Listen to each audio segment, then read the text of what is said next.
Hello everyone, this is Planckera, and welcome to my universe. So, today, I think I remember how to render hair, so I'm gonna go do that. Yeah, last time I had like the biggest brain part of my life, and life was hard. So hopefully I can figure it all out today. Anyway, I have like numerous copies, just in case I mess it up.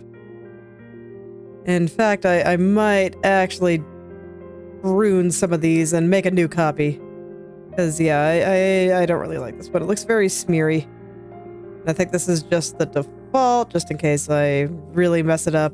And I'll go ahead and make another copy here. Okay. There we go. That's just some insurance. In case I am very unsatisfied with what I do. So, I'm going to be trying some things with the hair overall here, because there's certain aspects of it that I was never particularly satisfied with some of my softer styles, but, you know, I figure that I should at least get started here. So, yeah. I do just use the big shapes, and then I just kind of very softly with a small brush blend them together, kind of like that. I think I need to clean up my hard edges here first. Yeah, make things a little bit neater here, since I do keep roughly the same shapes. And I will just make everything nice and soft and pretty in just a moment here. Actually, I guess it will probably be more than a moment, because cleaning is time-consuming. But nonetheless, I will go as quickly as I can. I probably don't need to be quite as particular about it as I would if I was not blending all of these. But, I don't know. I want everything to be nice, so I will be a little bit particular.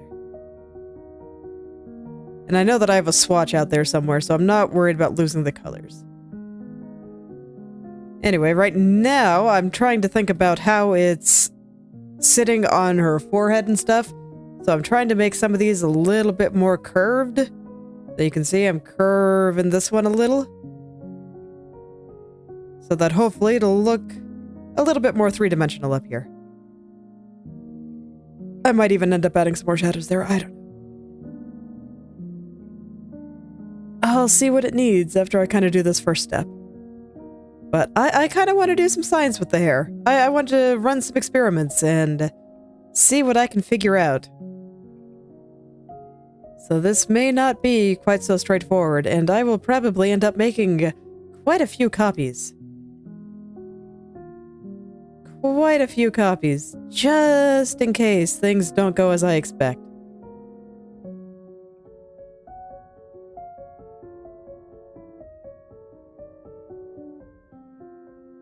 I don't know, it's just comforting knowing that I can revert to a previous version if things look pretty bad and I don't like it. Very convenient.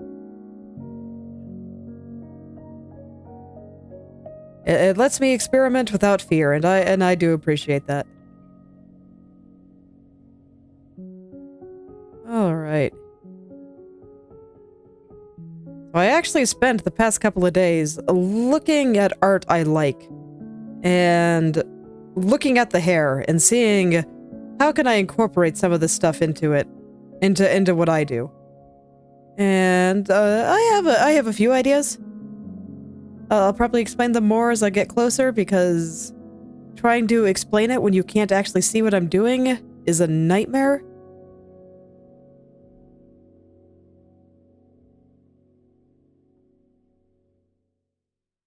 But I do have some thoughts, and I also found it interesting that some of the art that I looked at did not do very much with the hair at all.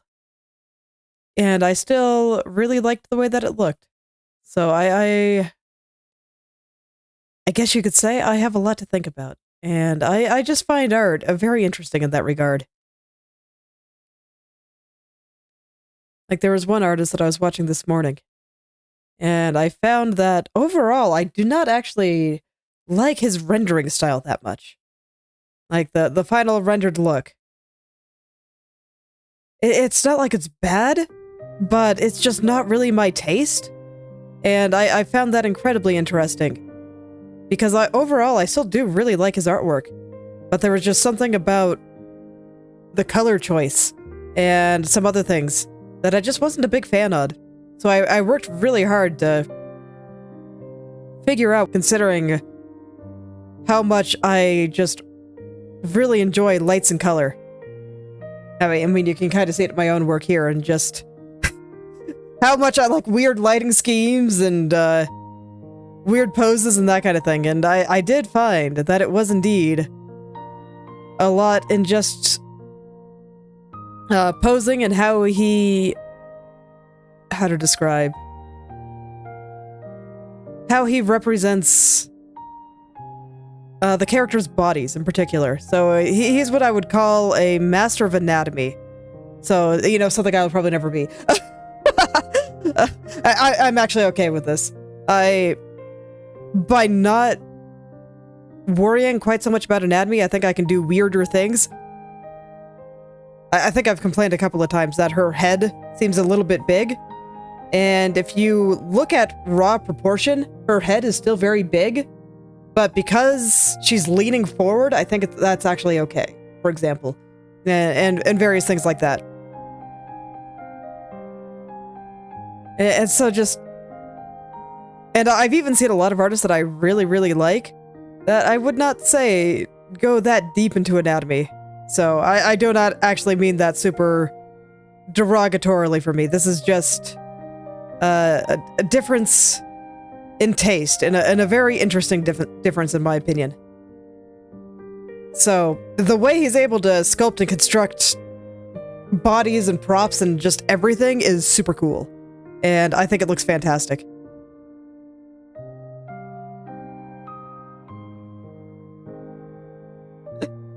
Hello there, Tito. Welcome back.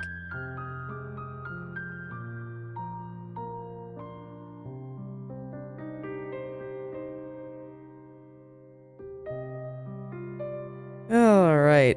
Hey. Let's see. How do I want to handle this spot? I don't think I actually like the angle of the shadow here. I think I want it to be a little bit steeper.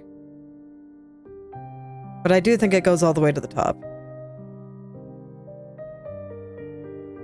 Look at the curve of this strand a little bit more closely. There we go. Yeah, I looked over at my reference of Runie's hair, and I think that this is a little bit more accurate how hers actually looks. There we go. I don't want that shadow to be thick. Okay. So this hair, what direction is it going? It's still kind of swooping down like this. So I don't think I want it to flatten out quite that hard. There we go. And then I can still have a little swoopy guy coming down here. Okay, I think something like this should work. All right. Yeah, much more satisfied with that. Most excellent.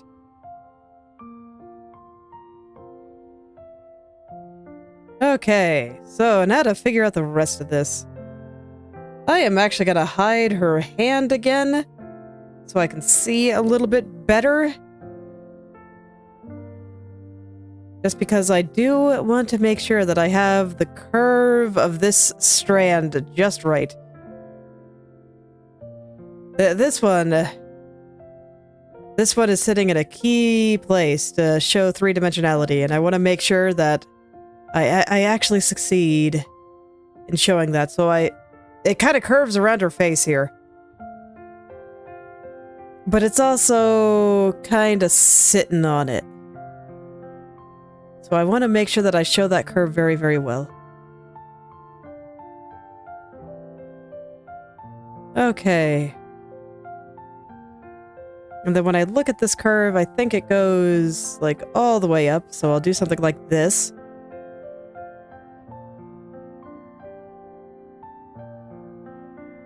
It's like up until now, I've largely been focused on the big picture. And getting all of the, how to say, large landmarks, big proportions, and all of that good stuff correct. But now I think everything is right where it needs to be. I looked at it today and I didn't see any big picture issues that I wanted to fix. Which means now I care about all the tiny details suddenly. This transition always feels a little bit weird to me. But yeah, now I care about the location of, like, literally everything. Can no longer just say, well, I'll deal with that later. Later is now.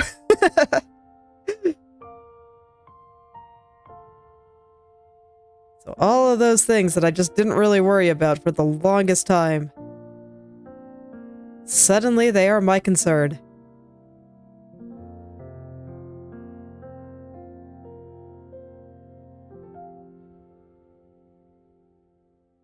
And considering that this is the point that is furthest away from my primary light source, which is the magic circle on the bottom of the picture here. Not the moon. Moon will come later. But the light source I'm worried about now is indeed that magic circle at the bottom. This is the point furthest away from that, so it will be the darkest.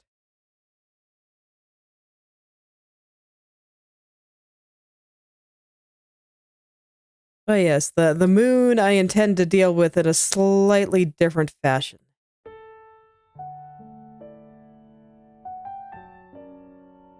Because there are things you can do with backlighting that look super fantastic without having to manage every single light source all at once.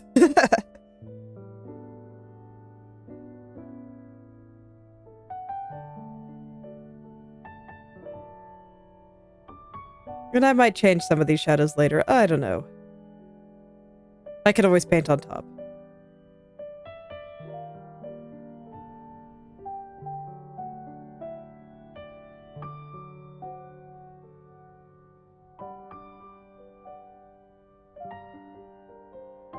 I can always paint on top. So I'm just not really all that concerned. I will just go ahead and do whatever feels right. Okay, so this strand is interesting. There is like this weird curve here and I'm trying to follow it. So when I look at my reference image here, it looks like we see the side of this strand here, right? Because this comes down here and then comes back up. And so this is... If this were a triangle, this would be the side of the triangle. But then at the same time, we have another little thing coming up here. Why a lot of artists cut a piece of the head? I'm not quite sure what you're trying to ask. I'm not sure what you mean by cut a piece of the head. Let's see. So it like comes down and then it like flips upward there. But I think this flips upward behind my strand here. So I think what I have is fine. I want to make this a little bit rounder here.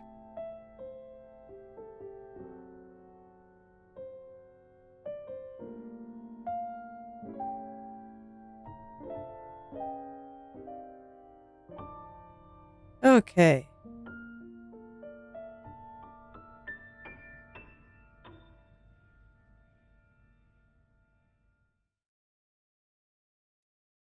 So I want to kind of darken up here a little bit more, I think. So I'll just add a few more little strands here and there. Get all of this nice and dark, but still looking pretty hair-like. I think that's probably good.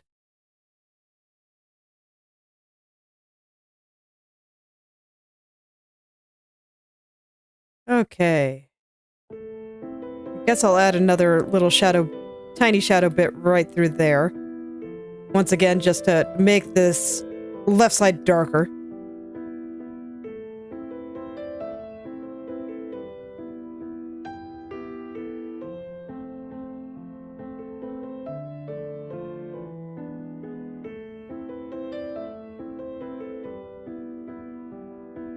Okay. So now I already know that this front bank here kind of cuts into here like this, and I want this shadow to be a little bit thinner. There we go. And I'll go ahead and finish all the shadows before I do the lighter parts.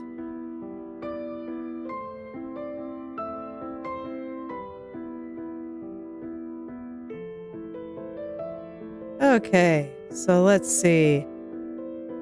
This is one of those spots where even though my light source is coming from the bottom there, I still want to show that this strand is separated here. And because I don't use lines, I have to do it with shadows that are maybe not realistic. And I think that's fine. I think it looks just fine. The one on the top I could have a little bit thicker though.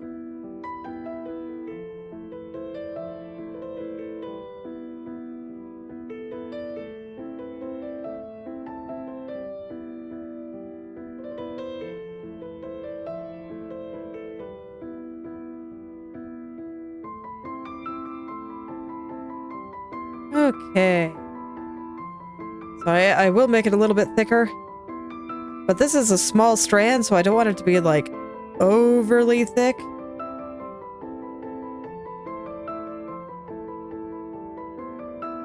And this is going to be interesting when I go to shade it, because I want the shadows around this hair to be a little bit harder than some of my other ones. Because this is like a cast shadow. It's cast from this tiny little strand here.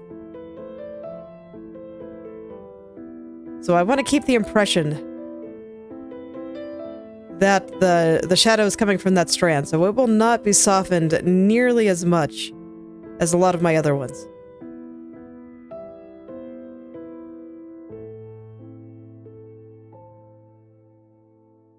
Okay.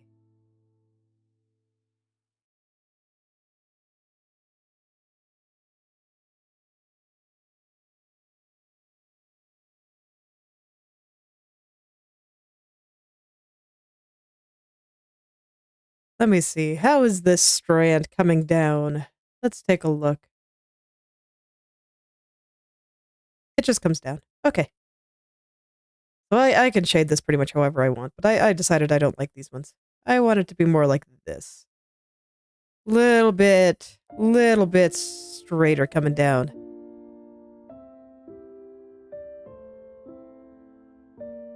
So it's rolling a little bit more this direction. There we go. Yeah, that looks a little better. And then I can have this strand just happily sitting on top. Curving up a storm. There we go. So I know that this one comes out of the tiara. I have referenced this one many a time.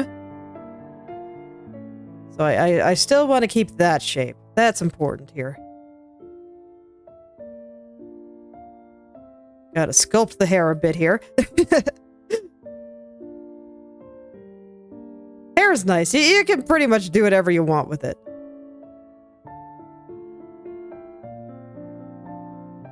So I try to keep the shapes very varied and interesting. As much as I can. And here, I want to make it look like this little bit here is kind of tucking in to this bit of hair sitting on top.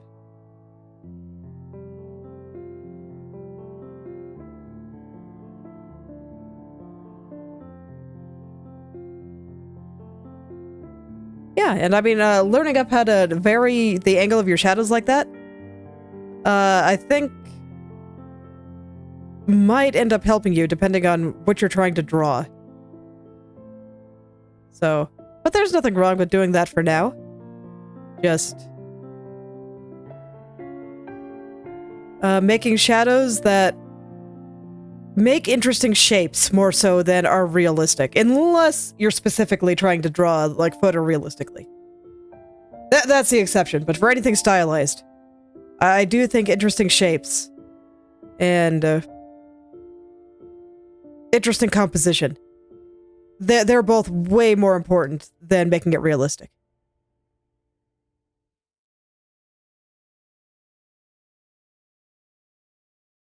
And that's part of what makes stylization fun for me.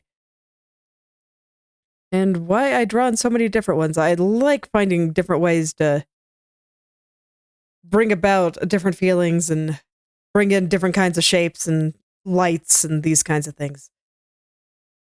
Seeing what you can really do with art. I enjoy it lots.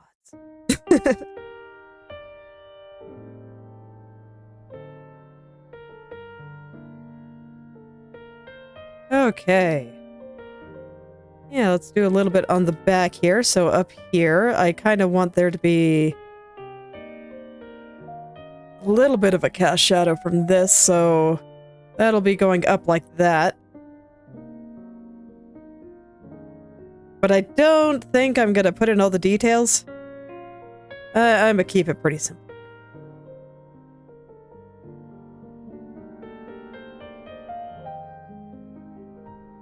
There we go.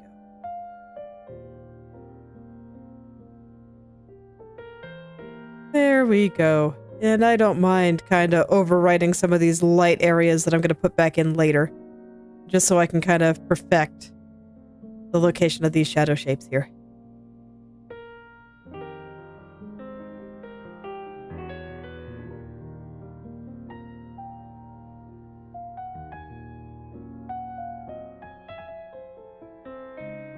Yes. Yes, yes. Very, very different for engineers.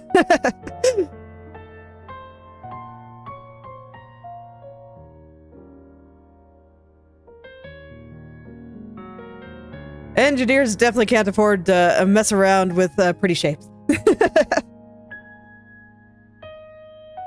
Technical drawing is a very different beast.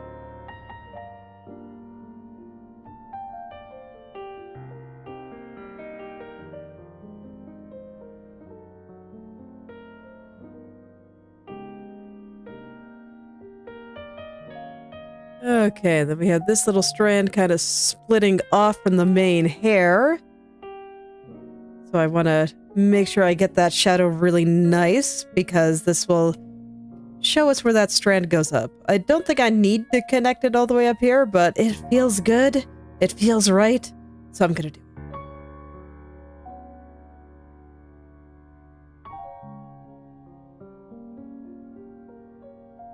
But I want to keep the line fairly thin here.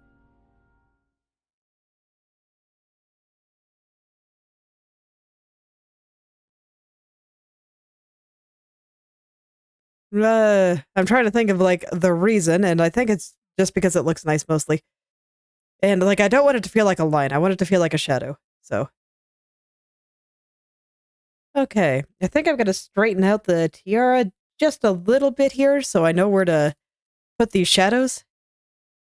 So let's just kind of clean this up just a little bit. I'll let this clump of hair kind of go into it a little bit. So I'll erase just a little bit more right around here just to give this particular strand a little bit more dimension. This one I think is sitting more flat on her head, so I won't do it there.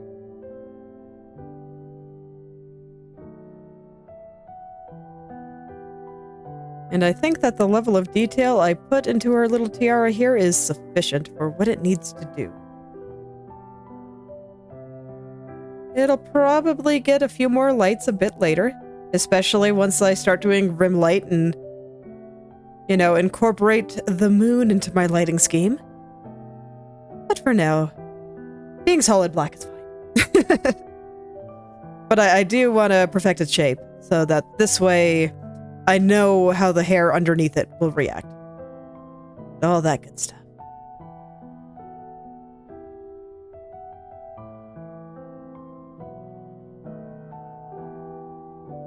And I'm trying to get some of these points a little bit more spiky.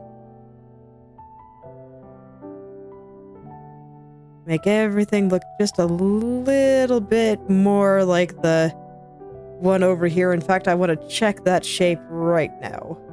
Kind of like this. So I should actually probably have... Let's see. It's a little bit more triangular, it looks like. Okay. So I probably want it to be a little bit more like this. With a much thicker point coming through here. I think that'll be a little bit more accurate. And then when I really zoom in and look at this guy, this actually has like a little bit of a flowery bit to it.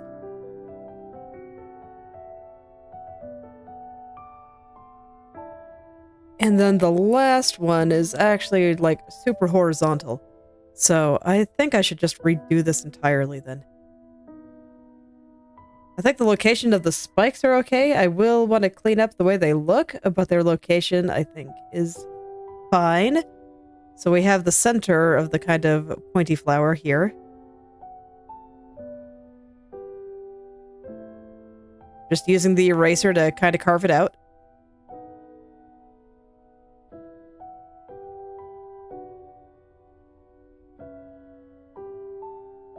There we go, and then... at the kind of tip here, this is just very horizontal. So it's a little bit more like that, I think. Yes. Okay. And from here, I can just kind of carve out these shapes a little bit better. Get them nice and pointy. Thin where they need to be thin, and wide where they need to be wide.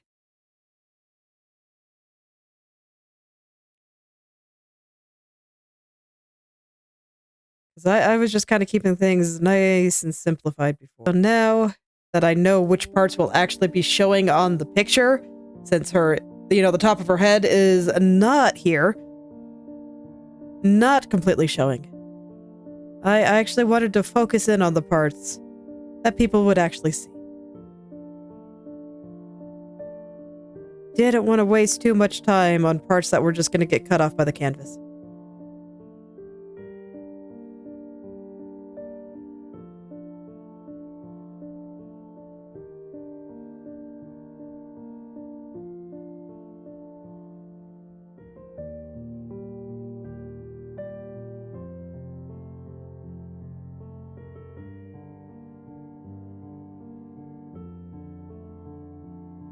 Okay, and then there's also just a tiny, tiny little diamond on top. So I think that this part is a little bit longer. And there's just a tiny, tiny little guy up here. So a little bit more like that.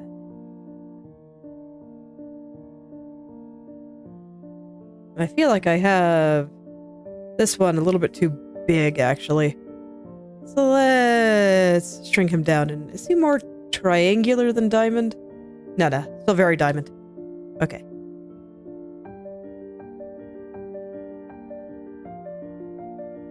Gotta go double check the reference here, because this is a detailed little thing. And ain't no way my brain is gonna remember the entire thing when I go to draw it. It's actually pretty hard to draw things from memory.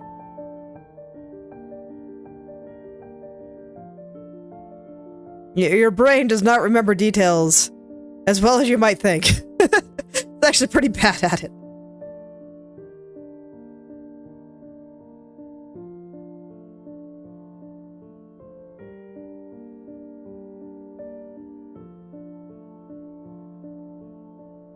Okay, let's make this little point here, and I think it's still a little big, so I'm gonna rein that in just a little bit more here. Oh yeah, there we go. That's perfect. Okay. And are these little inside bits... They're a little bit rounder. I made them very angular. What could I say? She has a spiky crown, so I keep wanting to make everything very spiky.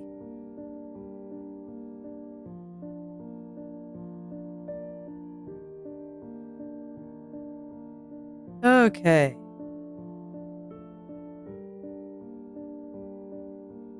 But I think this is looking pretty good. Last time, I mostly just wanted to get it recognizable, and I think I very much succeeded there. So now I'm just trying to get the last few details right, since there aren't that many to worry about with how much of the head is showing. Okay, so this last little bit out there, what do you actually look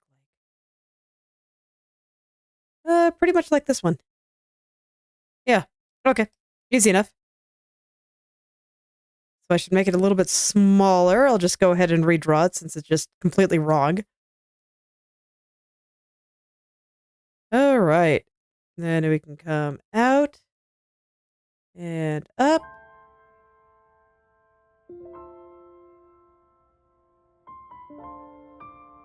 And up. And let's see, I think I want to tilt you just a little bit. Didn't draw it quite straight. It's all good. It's easy to fix. Ah, the joy of digital. Okay. So I think that's probably fine. I think I think it looks like her tiara there. So now I should be able to draw the rest of the hair in peace. Let's go. Okay. So what was I doing? Let's see. I think before I try to figure out this strand, I want to figure out this one and where it kind of goes into this guy. That seems like a good idea. And the curve here does not look very good. So I want to fix that.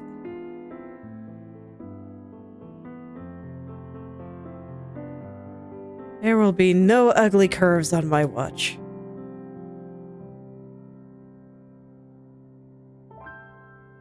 Absolutely none.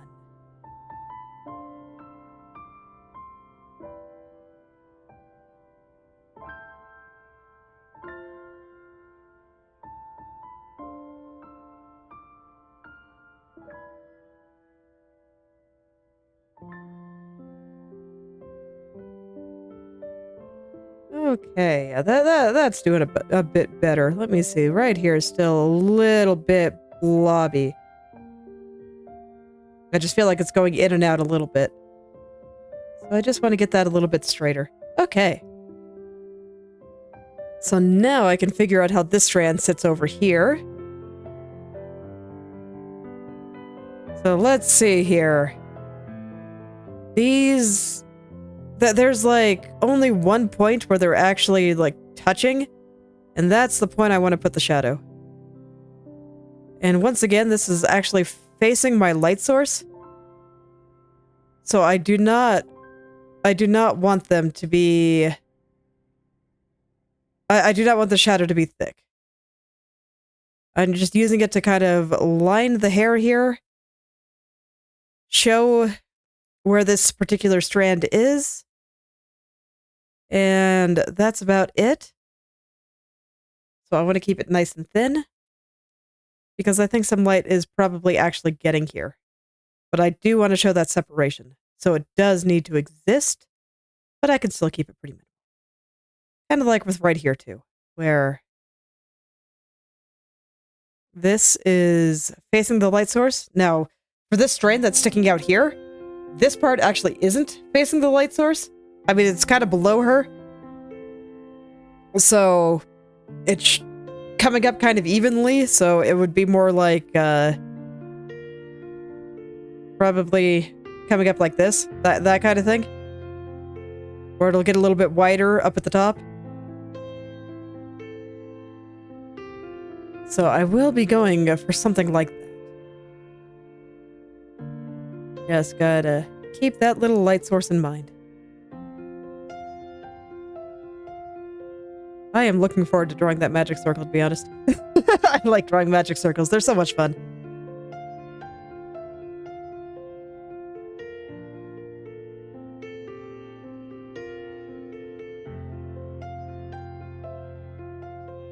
Okay. Admittedly, so little of that circle is showing that I probably won't draw the whole thing. Even though it might be fun. But...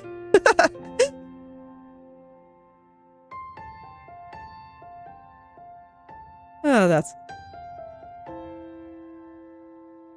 okay, now let this all be a little bit thicker up at the top. I think that makes sense, and I think it should look pretty good. Now I guess I can start defining this little strand coming off here. So I think this looks fine. So let's see. I think I want a few dark spots coming through here. Definitely more toward the left side. Actually, no. That's not how I should think about it. I should think about it as in more going away from her face. Yeah, I was shading on the left side before, so that's why everything was getting darker on the left side. But now everything should be getting darker on the right side. Okay, okay. If I consider the face the center point of the light source. Yes, yes. So everything is going to be radiating out from the face, and that means that everything further away from the face will get darker. Had to remind myself of this. Very, very important. But nonetheless, I do want some small shadows coming through here. Just because I think it'll make everything look a little bit nicer.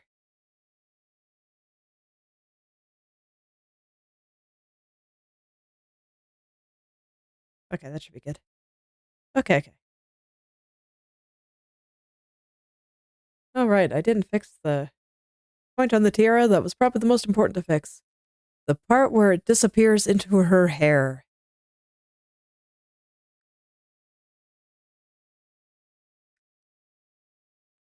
So I want it to look like it's going behind the strand of hair here. Okay, but now it is there, and all is well. And I can kinda define where I think the strand should be. I think that shadow's a little bit large, so I'm gonna split it in half here.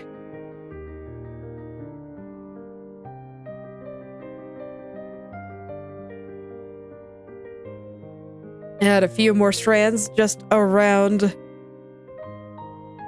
where this tiara is disappearing into her hair. Okay. And now to define this strand. Most of it will be in light, so I'm gonna kind of have to go over this again, but that's okay.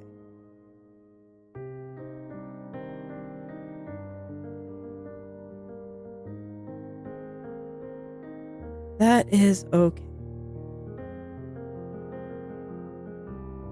And it overlaps with this big bang here because it's kind of hanging off of it from a weird angle. So I will send it there.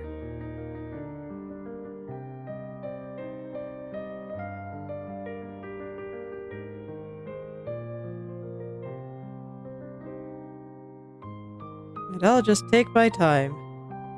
Get it just the way I want it. I want this line to be nice and thin right here. Have it be more line-like than some of my other shadows.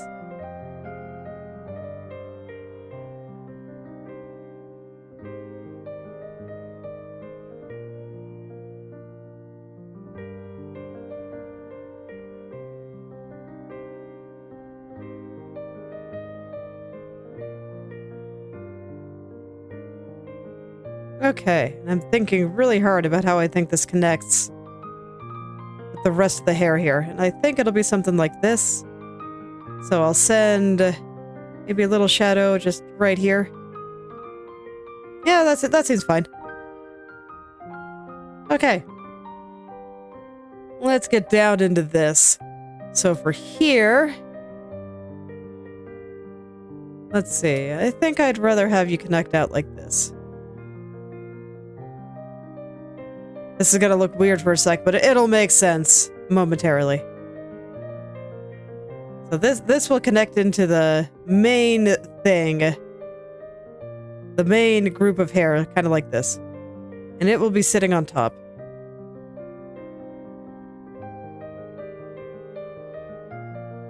There we go. So something like that. And then this part is sitting on her shoulder. So that's why I have a shadow here, because I want it to look like it's going into the back. That it's a little bit foreshortened.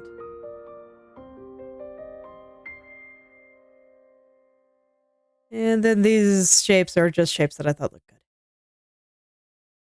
And I think that this is fine like this. So I'll just make my shapes a little bit more triangular here so that they look a little better and go from there. Okay.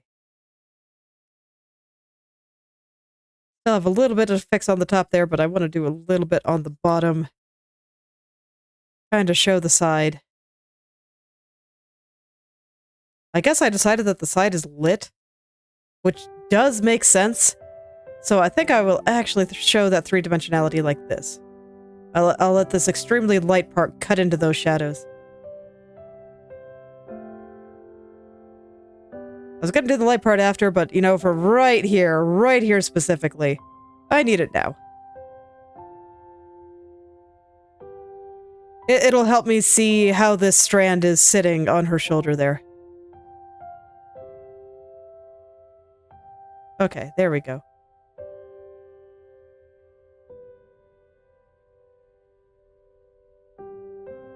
And I do think it kinda starts coming up a little bit here. I do not think it just vanishes suddenly.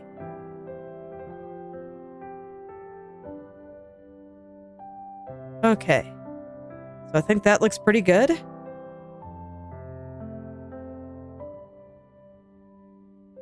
And now for you, I think I just want right here to be a little bit thicker. And I think that's okay.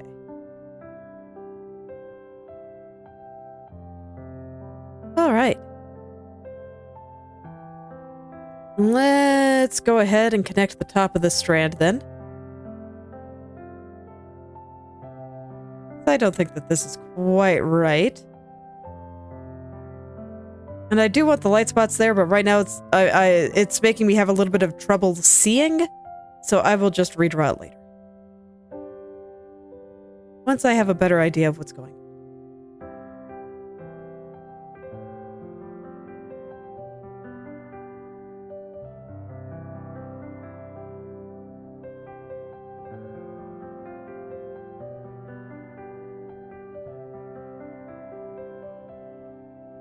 There we go.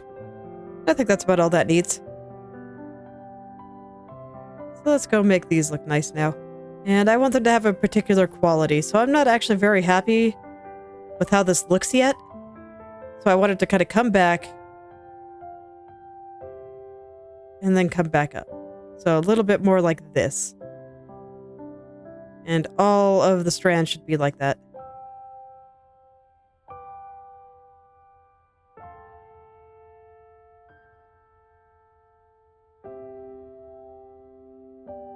So something like this, I think.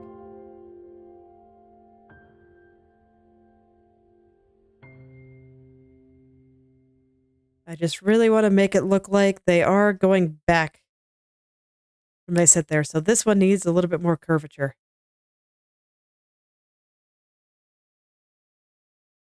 This one needs to just wrap around a little bit more nicely. There we go. Oh yeah, look at that.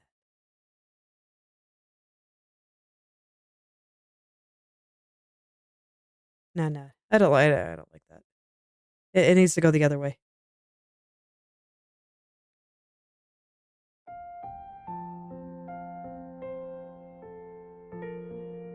Needs to go the other way. I gotta follow the structure of the hair very, very closely.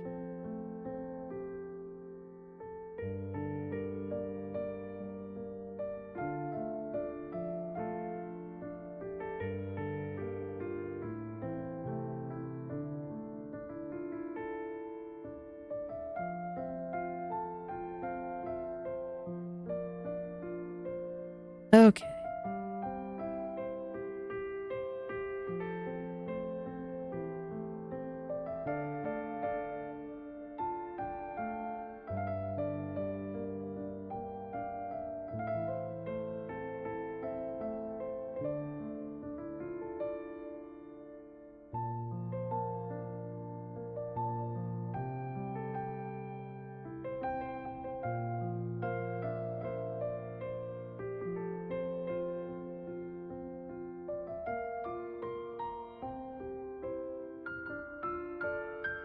Okay.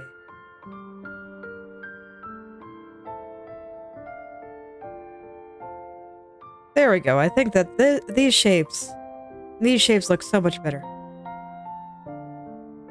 Okay. So now it looks like it is sitting on her shoulder the way I want. So I can just kind of smooth out the rest and call it good. Okay, and then I had these guys down here. So I just wanted a little shadow right here, just to break up this light area a little bit. Just a little bit. Because otherwise, I think that everything here would just be so fully absorbed in light that would all just start bleeding together. And this just adds a little bit of contrast that I think will look nice. And I think that's all it needs. So I think that's all the shadows. So let's go back over it one more time and do the lights.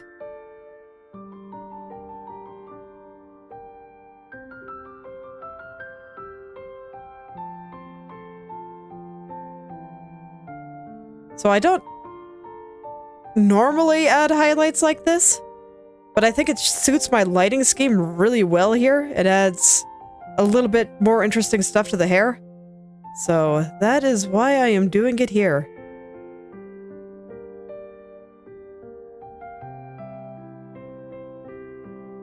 It just makes sense for this one specifically. Oh, I'm at 133%. No wonder nothing looks good. Okay. Here we go. And I will say, out of all the things I draw, hair always takes me the longest to render. So this is probably going to be the slowest part of the entire process. And the fact that I'm going to be doing some experimenting is, it's got to be something.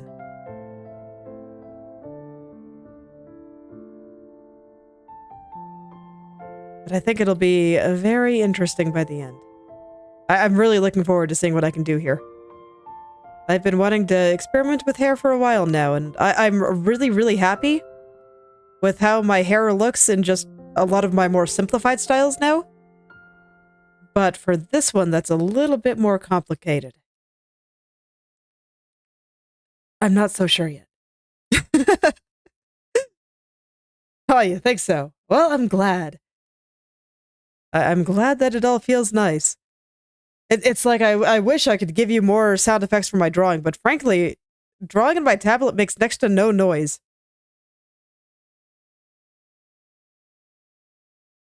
It's all just very, very quiet. Like, even if I were to take off my headphones, I don't even hear any particular tapping. Occasionally just keyboard noises. But that's about it, really.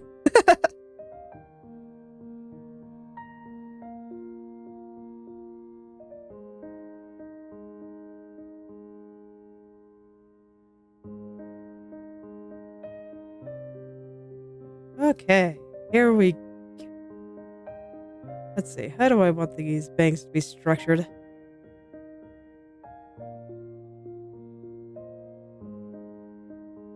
Yeah, I think I like the way that these are swooping across the face here, so I think this is good. Maybe just a little more curviness right here. Kinda like...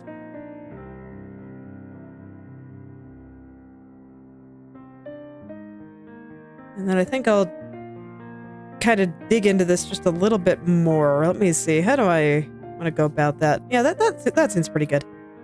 Right now, I just feel like these are all The width of them all is very samey. So it's making it a little bit repetitive, so I'm kind of hoping to add just a few more little strands in there. Yeah, I think that's pretty good. Let's get this one.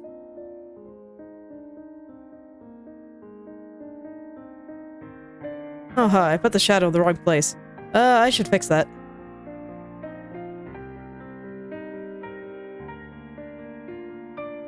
There we go. Yeah, now I can start getting that highlight in there. I guess I'm doing it like this. That's fine. It can be a little bit thick on this one,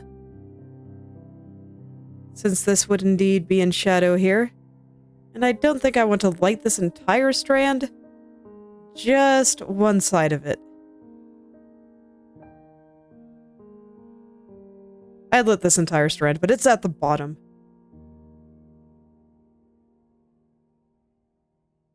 Which is the direction facing my light source, so it just made sense to me to light the entire thing.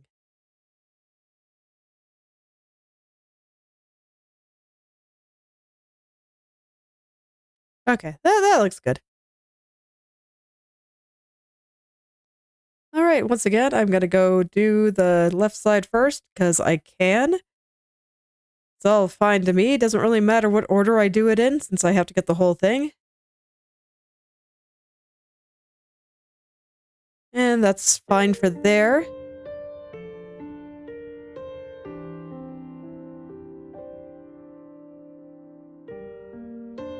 This one I definitely want to have a nice, big, bright highlight though, because this is turning toward her face. This is actually like the side of this hair strand.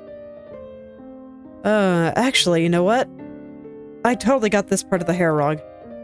Because this is the part where we get that big cavity there, so I should fix that. This whole thing needs to be shadowed and it needs to be quite hard. And I don't want to blend it too much either.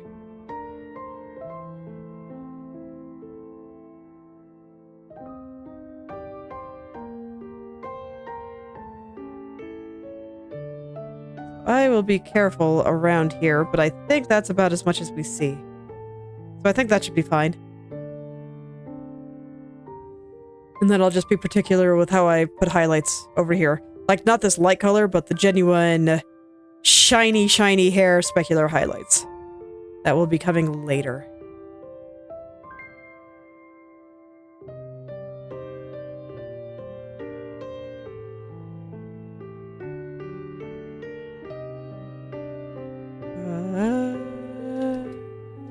That's fine. I think I want another little one just right there, because I can.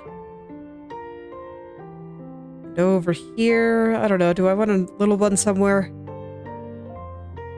Do I want a little guy maybe up here? Nah, I don't think so. Okay. Okay. So that's that side. This side is not getting any highlights because it is the furthest away from the light source. So, over here I go.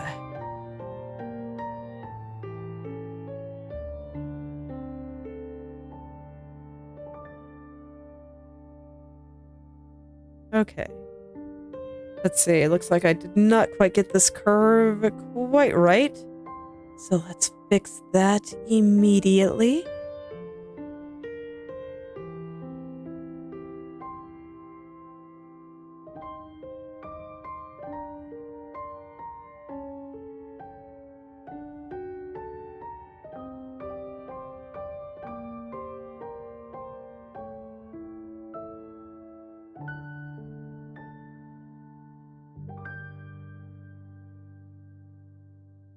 Okay, and this little strand, I think this is another one where I will only get about half of it.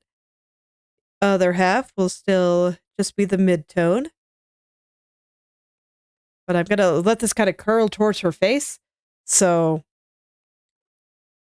there will be a little bit more toward the face there.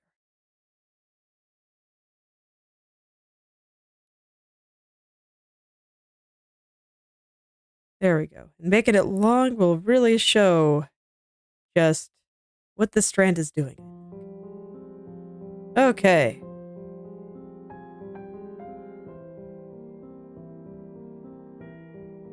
So far so good. I'm pretty happy with what I'm putting down here.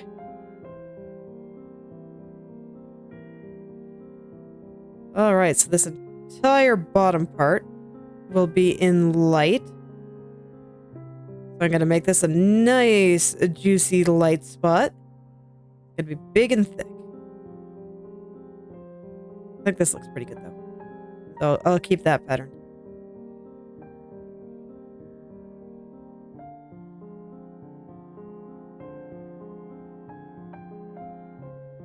With maybe a loose strand here and there.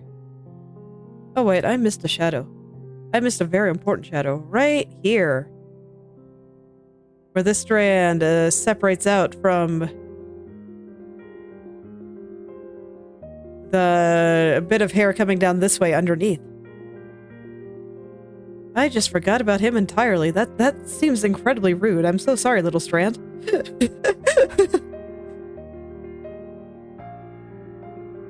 Don't worry, you are very important. I do not know how I forgot about you.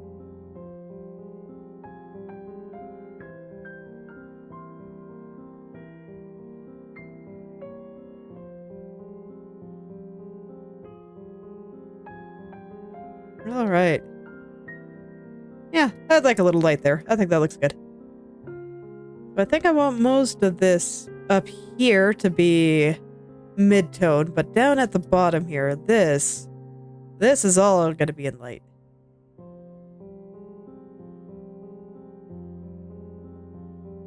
And the reason that I'm making the top part darker, but this bottom part is just going to be flooded with it, is I'm kind of picturing it curving. So you can see kind of where I picture this curve starting and ending. And I think that will show a little bit more three-dimensionality there. I think I do want a little light right here. Just a little guy. And maybe a little bit more kind of up here. Not quite a highlight, but not exactly a shadow area either, I think. Okay. Now then.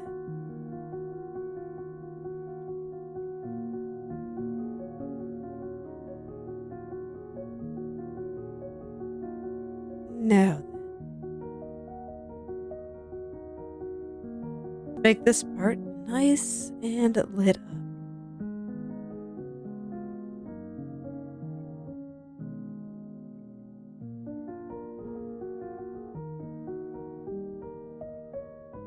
Okay, let's see. How do I want you to be? I don't like the way that looks right now, so I'm gonna go ahead and just redo it. I think I want this to be really thick. We're just gonna make it super duper thick.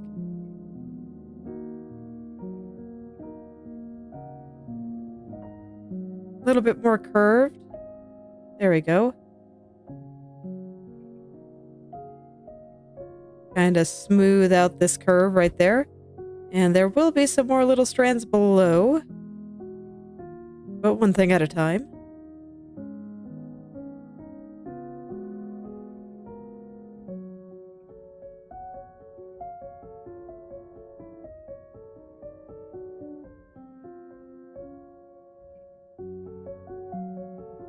I think I want it to be a little bit more like this. I think that will look quite good. With the occasional bit of loose strand.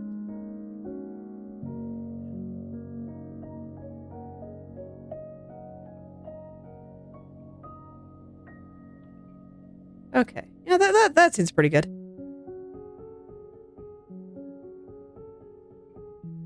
Okay. So over here. Let's see, I think this is kind of where the light's going to start tapering off a little bit. So I don't want it to go all the way up, but I do want it to go like this high. And I'm thinking about which side faces the light here. So for here, that's just going to be the bottom. Very easy to manage. I'll just send it all the way down.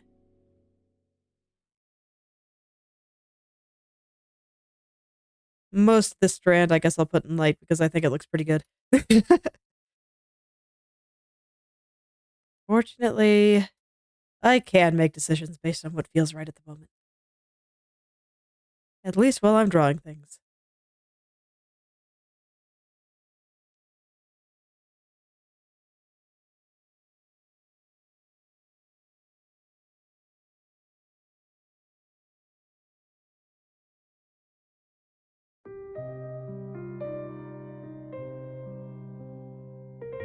Okay, and I think I want a little bit of light on this side. Oh yeah, that's right. I did have light on this side. I just had to clear it. Why?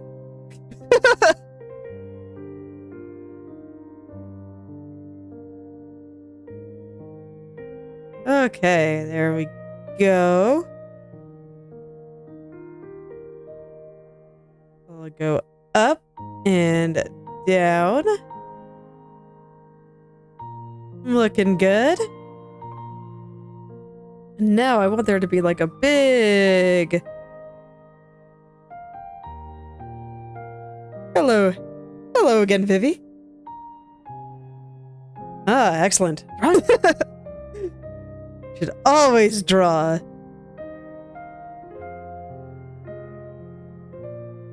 Okay, so this point is very much tilting towards her. So I have the hair sitting on the shoulder here.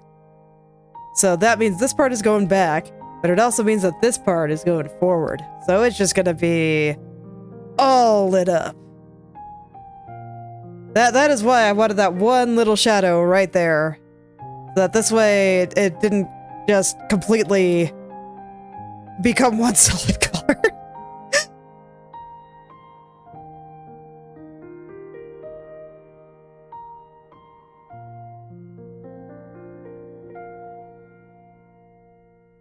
Okay.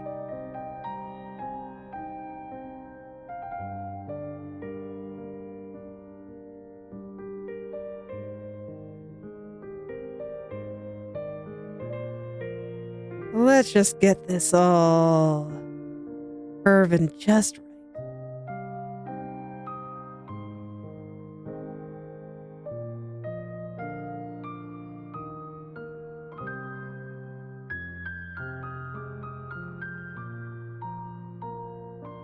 Okay.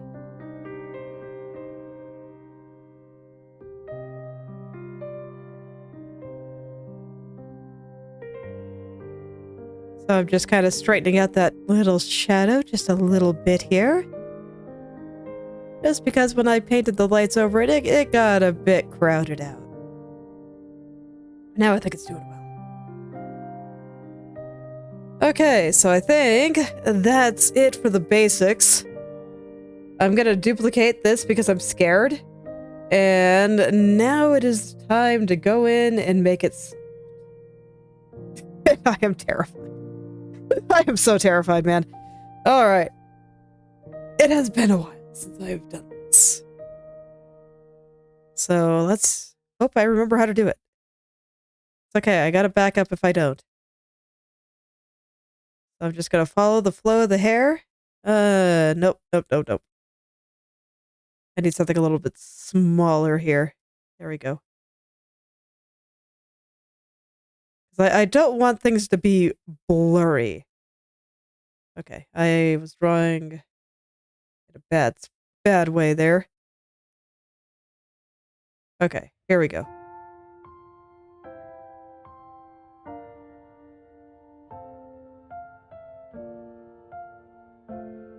Here we go.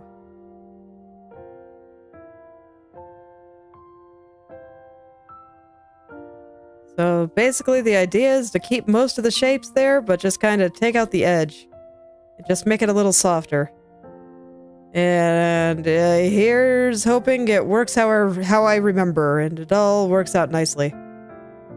So this is a fairly hard edge. I don't want to blur it too much. I just kind of want to fade out the edge, the end here. I don't want to completely get rid of my hard edges. I do feel like this one's maybe a little bit too hard though, so I'm going to grab my airbrush, make it tiny, and just kind of roll on through here. Just soften that up just a little bit.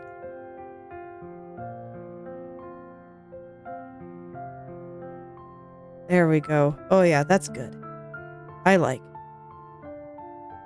Okay.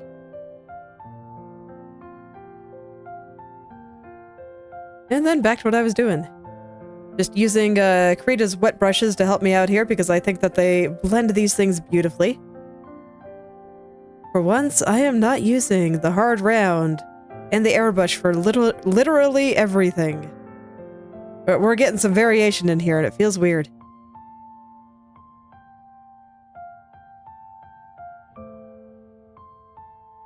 I'm keeping my brush very small because I mostly just want to hit the edges.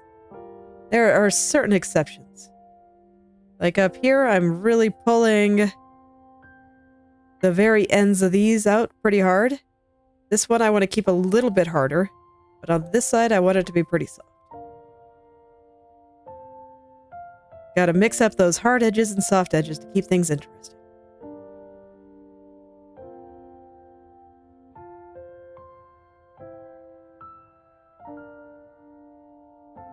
Okay. Nice and soft here. And up here will be nice and soft.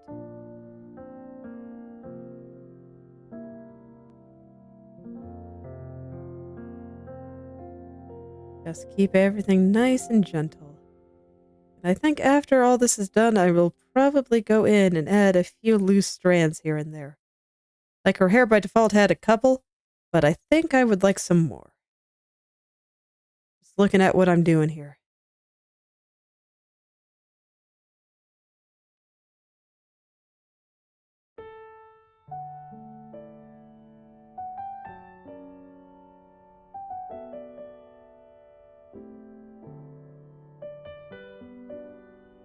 Let's see, right here is starting to look a little messy, so let's clean that up just a little here.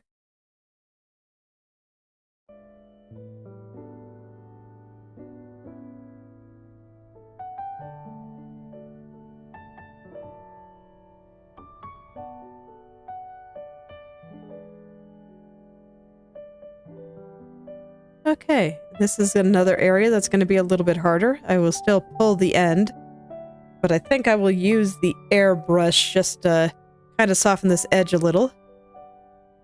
I think the other one is a little bit too much.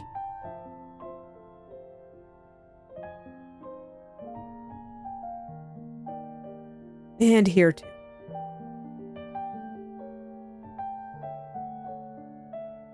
And right here too. Okay. Yeah, that looks pretty good.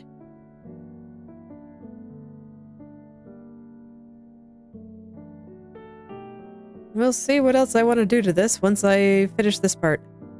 But I feel like I've gotten the hardest part done, of just blocking in the basic parts and getting it all fairly smooth. So now I can just kind of, I don't know, mess around a bit. I guess I can't mess around too hard. I don't want to destroy everything I just worked on. So yeah, maybe don't mess around too hard.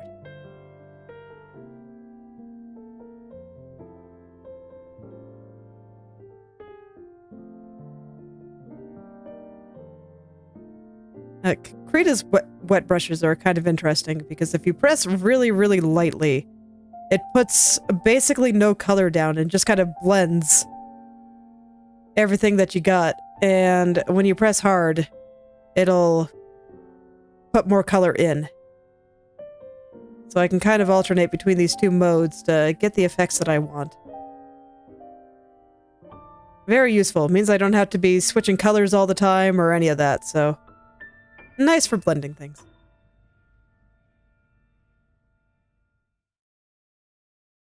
nice just for getting things a little bit softer here.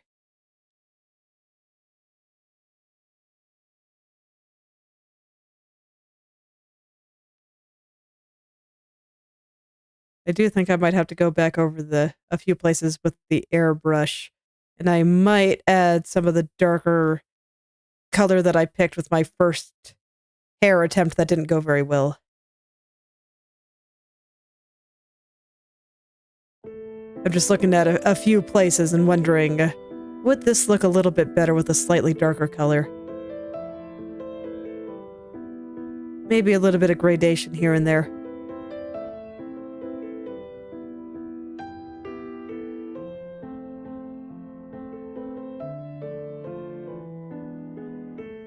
Okay, and this one I know that I want to keep fairly hard, so I think I will actually use the airbrush for this. Because this isn't exactly a normal strand. There's like a big dent in her hair around this area. I don't know how to describe it other than there is a big dent in her hair.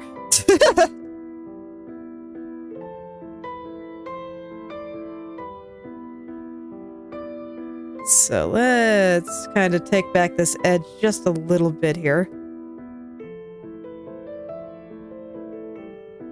But still keep it fairly out there, and I might even add a darker shadow in there. I think this is one of those places that could really benefit from it. Okay.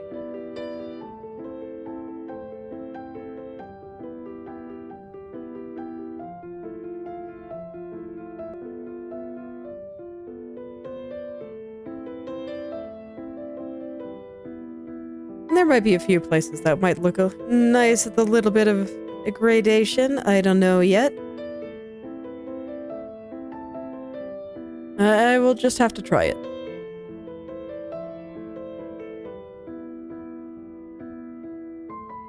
I swear, anime girls just have so much hair, though.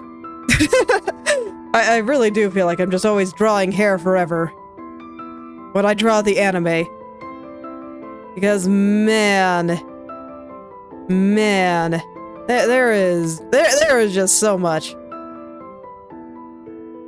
Right here is starting to look a little muddy, so I wanted to go back over it. Airbrush good for that, because if I press hard, I feel like it gives me just like the perfect amount of softness. I love Krita's airbrush, it's fantastic. I initially came from Photoshop. That was the first drawing program that I drew in, and I did not like Photoshop's airbrush, so I basically never used it.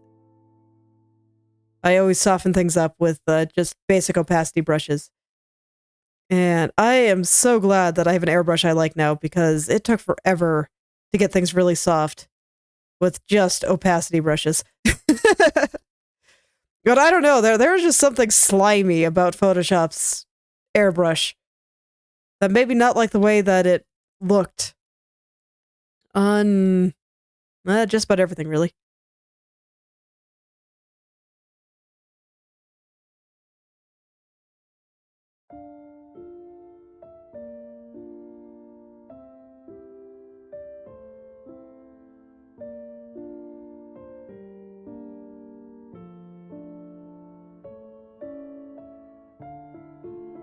Oh yeah, it's been nice to have one that I like, because it saves a lot of time.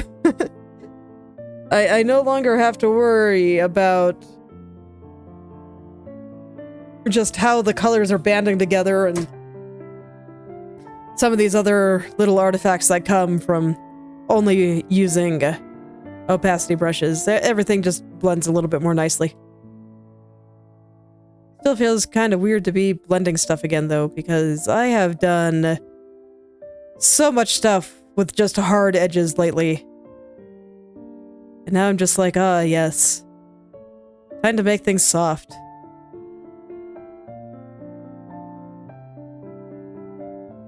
It's new and exciting.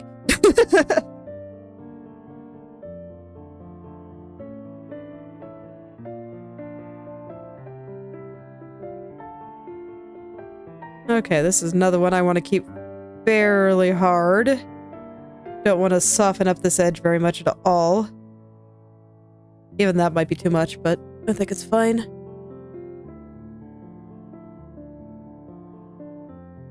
Okay.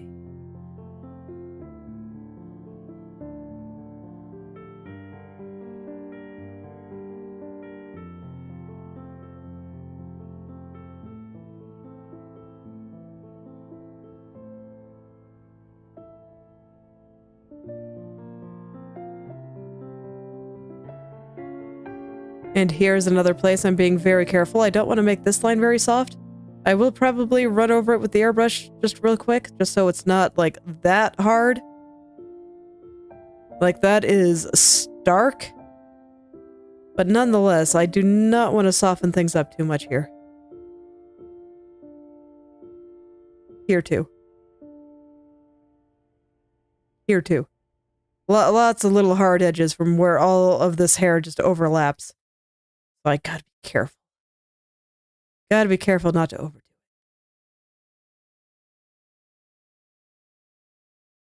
It's so easy to overdo it too.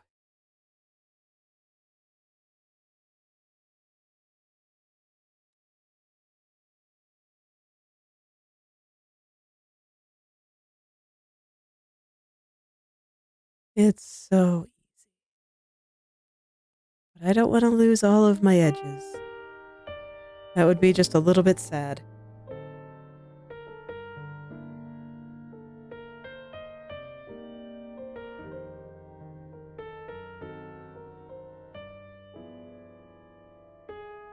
Okay.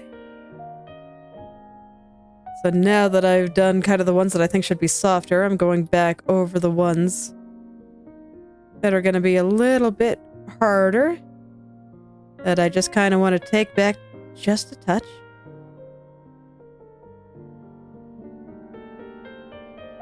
Some of them I'm even making a little bit lighter just due to where they are. Especially these ones that are actually facing my light source. But I just kind of need something there so that you can tell it's a separate strand. Basically just using it as a line to divide some things. Okay. That should be good. And then I just want a tiny brush here. Just kind of pull it down and make it look slightly more hair-like.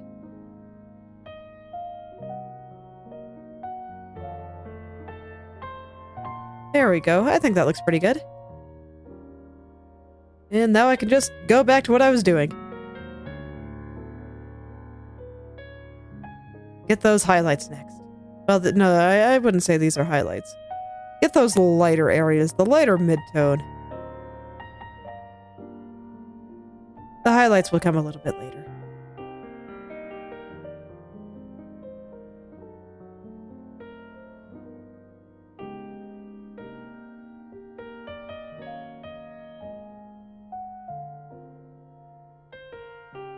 Okay. So before I head on down, I just wanted to finish this light that I had started. I do want to get that guy softened just a little, but I think I can actually do that with this brush. Sure can. He's not overly blurred like that. Maybe a little bit more than I would have preferred, but I think it's fine. Okay. So here's going to be interesting, because I actually think I can pull the midtones through pretty far. I think this shows why I like to use this brush for hair. Like, look at those. Look at these little things that I can just create so easily.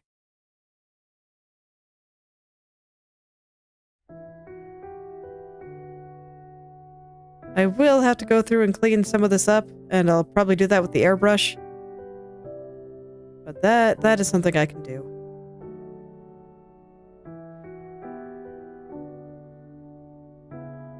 But I think this is good for getting started, because I can just create so many little strandy things so effortlessly like this.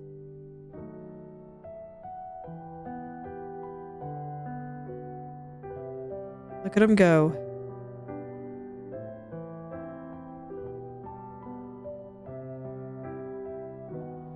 okay. The main thing just being it's a little messy.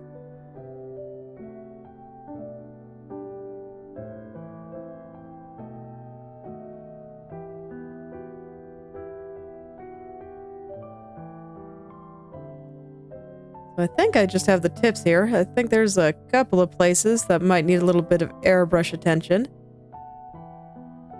They'll get it in just a minute. So how are we looking so far? Oh no, I completely missed up here. Oh no, I didn't. Huh. Okay, well I guess that tells me that I want this to be softer than it currently is.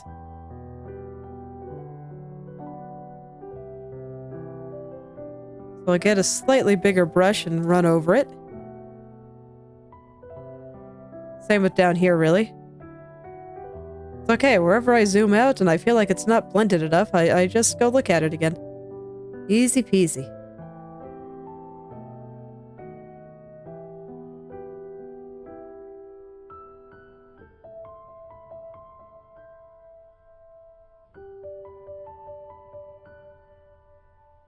This time, I'm not going to be quite as worried about being a little bit messy.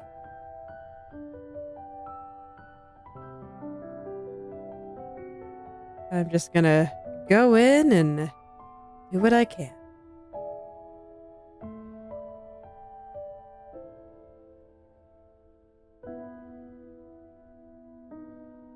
Okay. So let's see. Where's my color swatch here? Right now, I feel like the values are a little bit mid. So let's see. What do I want to do to fix that? I guess before I get too deep into a bunch of other stuff. Let's see. There are a few places I know I want to take back. Like here. I do feel like it is a little bit dark on this end. So I'm going to kind of take it back a little.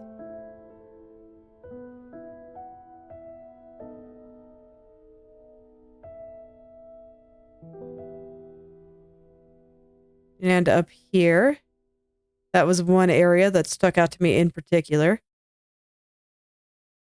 And then I think maybe right here is a little bit dark. So I'll go ahead and take back some of, just bring a little bit of the mid-tone in. And all of up here I think could actually stand to be a bit darker. So I'm actually gonna brush in some of the shadow color here.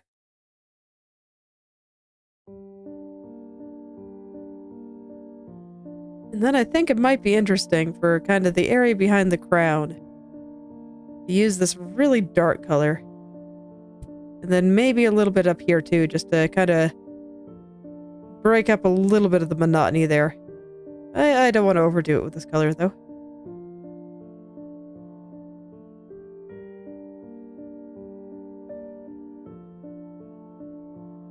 Okay. Yeah, and let's go ahead and bring on the highlights. I think most of these are in pretty okay spots. Oh, whoops, wrong layer. Alright.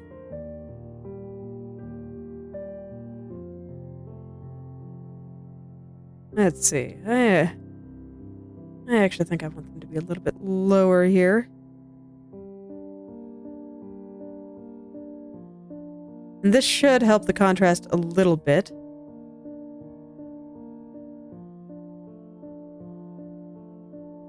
And then I'll have to go in and really,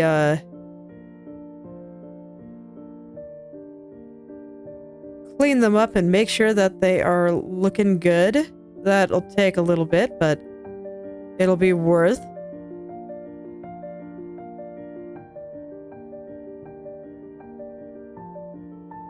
I'm just going in and adding a few because I think it'll look nice. Even if it doesn't strictly make sense. Yeah, I don't think I want any highlights over there. Let's see. Here. Yeah, I think they're right about there.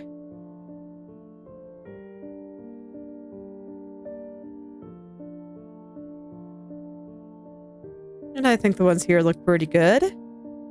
They're in about where I think that it is curving.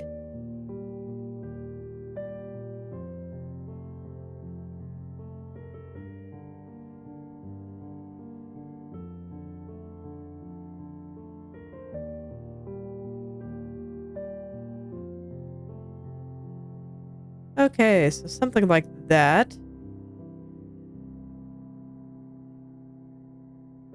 Do I want any more? No, I think that's good. All right, let's go clean this up. Oh, okay, maybe I do want one right here. Okay, so I will clean this up now. And these are just going to be the brightest points. Make everything nice and shiny.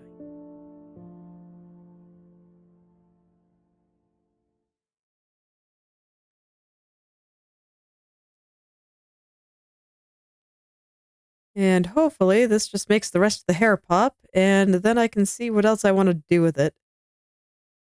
So that's the hope here. Let's see, I don't like this shape, so let's try it more like this. I'm gonna sculpt those shapes. Just find something that looks very pleasing to me.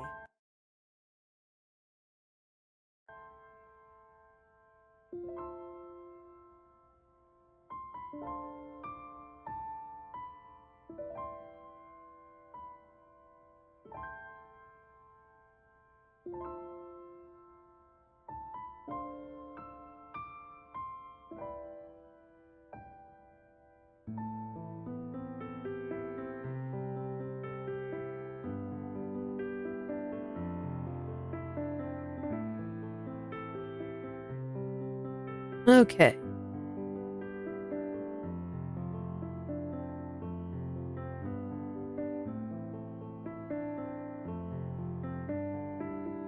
Nah. I think I just want this to be a nice little highlight right there. Just I don't know, make it look a little bit more three-dimensional. I'm still not quite sure how I'm going to blend this. I might not, honestly. I might just maybe blend out the tips. Just because I feel like these kinds of more specular highlights are generally pretty hard, even on real ladies.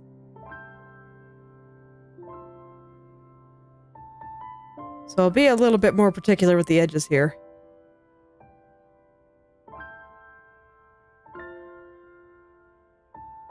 Think about how the hair catches the light here.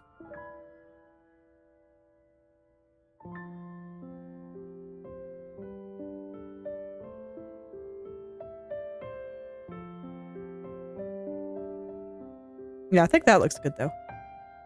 So I will keep that.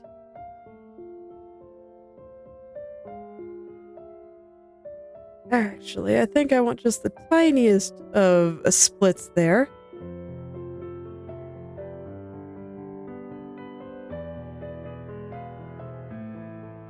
And you can see I'm just using more little spiky triangle shapes.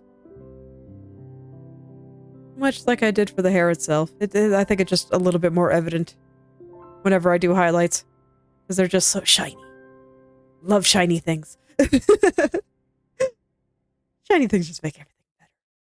They do.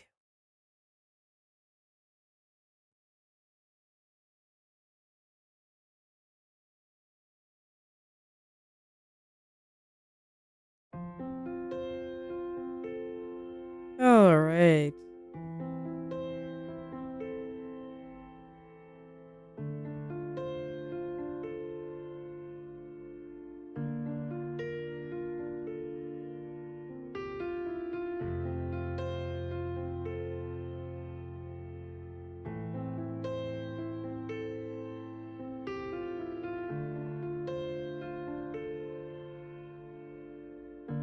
Okay, so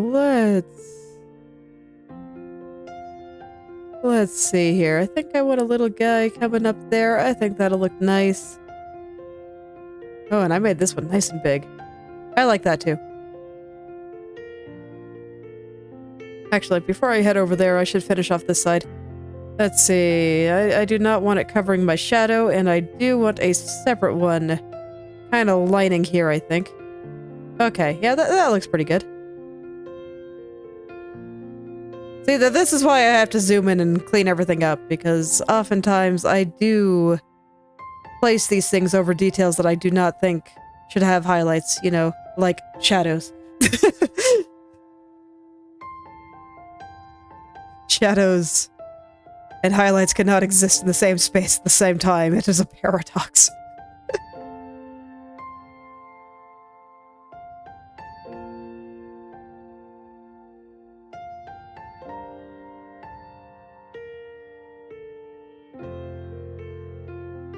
Okay.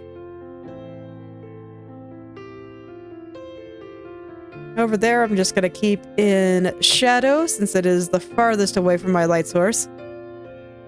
Just a reminder that the light source I'm concerned with right now is the magic circle at the bottom of the screen. So if you look at my thumbnail, just this light bit at the bottom. The light source is not the moon. The moon will be coming later.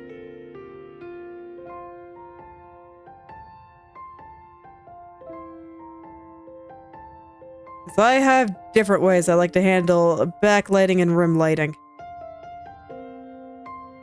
Stops things from getting too complicated all at once.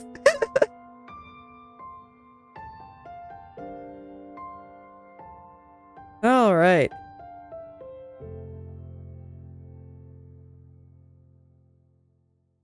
So I do like this one being nice and juicy. I think that is fantastic. I don't like it going into the shadow, though. There we go. That's pretty good. I even like this little guy that I have kind of sticking out there. Looks pretty good. I don't have any of those in the right place, but that's fine. I'll just redraw them. Just redraw where I feel like the light is getting caught here. Maybe just a little bit right up here.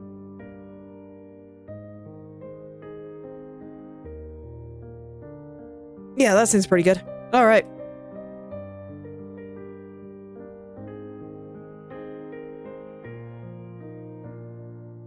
So I think that's roughly the halfway point for highlights here, so almost there. And then we'll see what else I want to do and how I feel about the hair. I will not be doing her back hair for now. I think I will do that after I finish most of the body and stuff.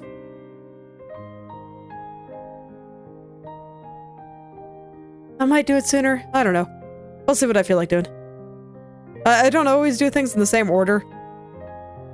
I just don't want to do it right now because I know that the body will be covering most of it.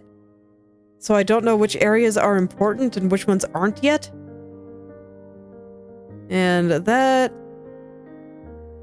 means that I might end up wasting a bunch of time rendering something that's just going to get covered up, and that always makes me sad. So I try not to do that.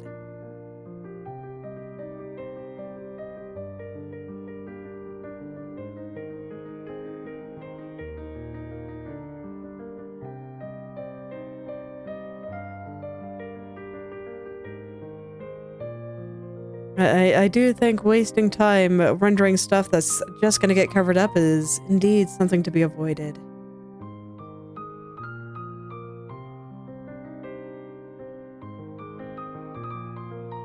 Oh man, nose itchy all of a sudden. Okay. I feel like it's a stream tradition at this point where my nose just randomly gets really itchy.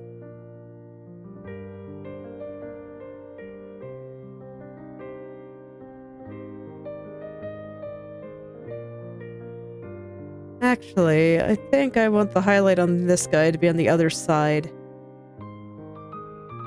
I mean, the entire bottom is still going to get lit. Still going to be bright, but I think I want the main bulk of it to be on the other side.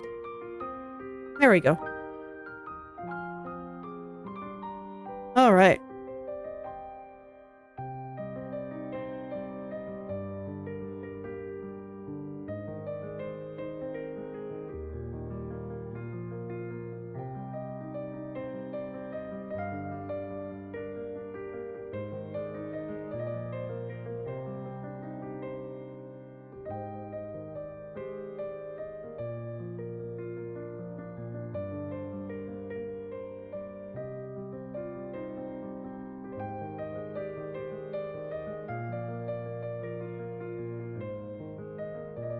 Okay, and I'll just do a little guy here. Just enough to make this part look a little bit more bright. A little bit more interesting, because this part is facing the light pretty directly. So I think it actually does make sense for this part to be really, really shiny. Just staring in the light head on.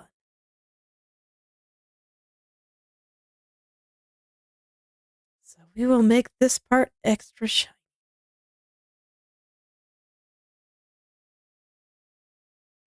Okay, how do I want to handle the rest of this?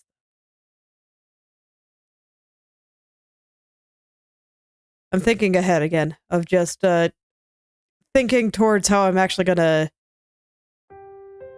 blend some of this, because I do think in its current state it is a little bit too hard, but at the same time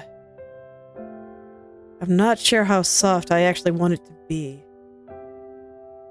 So that's a decision I still have to make, and so I'm thinking about it, because rendering is brain dead easy, and so my mind has a lot of room to wander.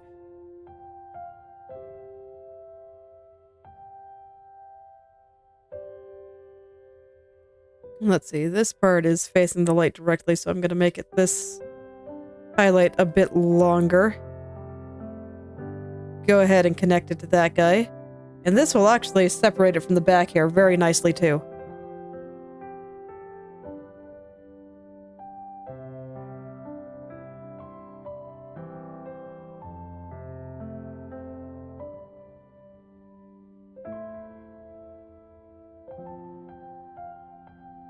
Okay, that's pretty good.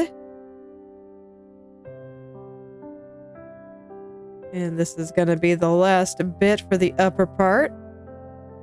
And then all that's left is down here. On the part very directly facing it. So I think I will add some extra lights here too. Let's see, it should be on this side. And I will just make this like extra thick. Really kind of pull out where it's sitting on her shoulder.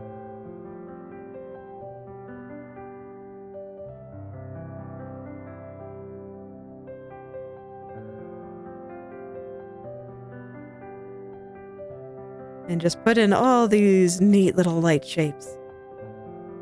They will just be so excited here.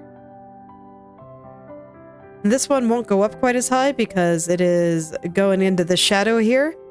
But that's fine. I can kind of pull it up like this. And I'll just add a few more little light spots here. Make them extra thick, too. There we go. Let's see. Okay, yeah, I think these shapes are salvageable. They don't look great yet, but they will. I believe. I believe in these little lights. They can do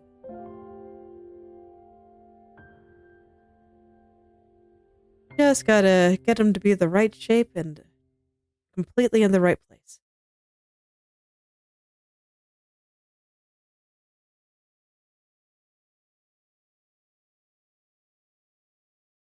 Okay, so there's highlight pass 1. How's it looking so far? Pretty good. I am going to duplicate this layer because I am scared, so I'm going to keep that as my backup here so I can freely experiment without being paranoid and anxious. So what I'm going to try is I just kind of want to blend out the tips a little. I'm going to keep the spots inside fairly untouched.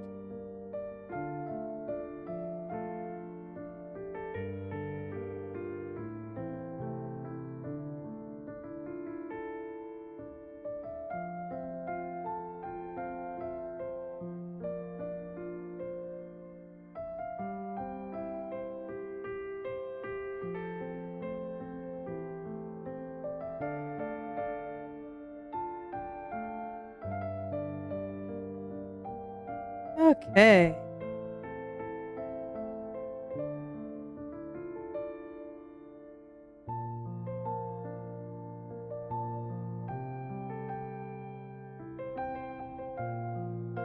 Yeah, I think this is looking pretty good. It's not getting like over blended, so I think that's a plus.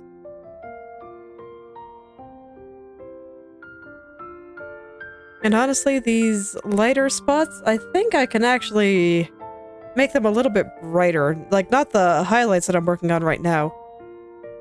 So I have a thought, and I want to try it.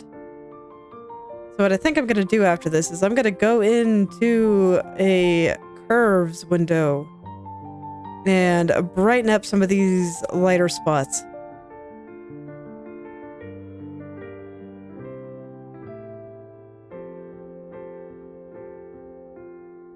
And I think that should look pretty nice. We'll see if I'm right. But first, I just kind of want to pull some of this. And then I'll go back to working on the highlights. Because there's more I want to do with them too. Okay. So let's see. Layer or filter, adjust. Color adjustment curves.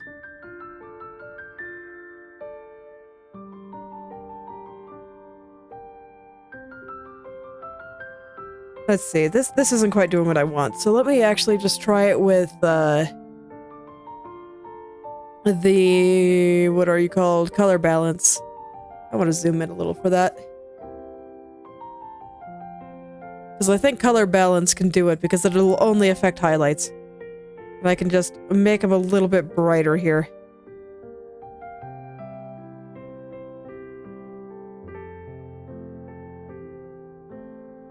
No, that's not quite doing what I want either.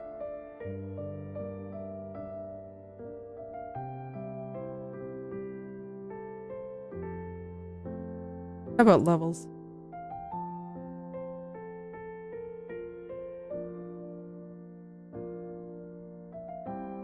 Will they give me what I want, or are they gonna wash everything out a little bit too much? They're gonna wash everything out a bit too much. Okay, so there's no easy way to do what I want. I might not worry about it.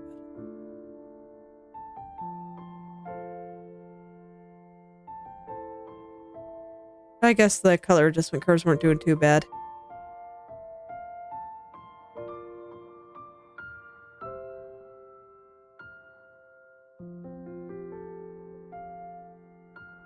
Yeah, they're just getting the shadows a little bit dark. That's the main thing. I don't really want the shadows to get much darker than they are. Okay, thoughts.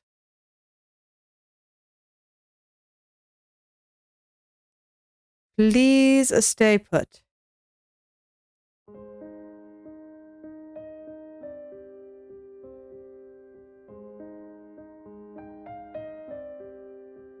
Even a little higher. Please stay at like a 45-degree angle, as you should.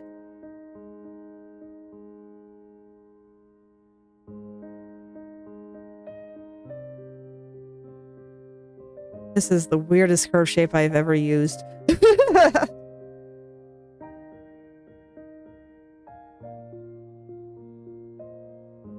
No, I don't actually like it. Okay, so I'll leave it like that then. I mean, maybe all I really need to do is just lightly brush over with a slightly lighter color here. Some of the areas that I think look a little bit better with a little bit more light.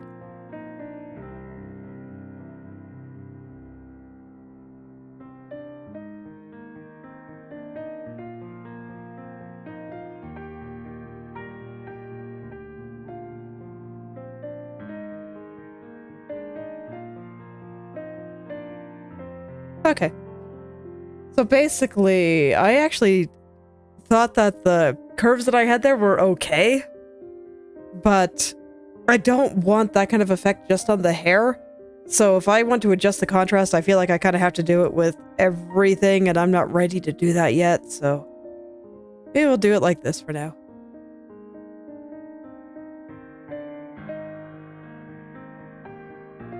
Alright, let's try to make these look nice.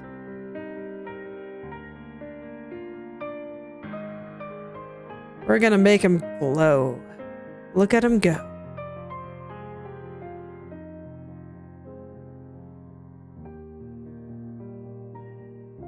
Oh yeah, that's super bright. Might be a little over blurred. Let's set it to addition first. And then I can check the blur.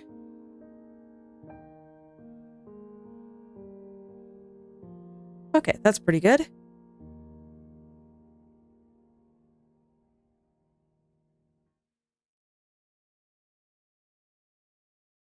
Okay, and then to kind of finish things off here, I think what I will do, take my color,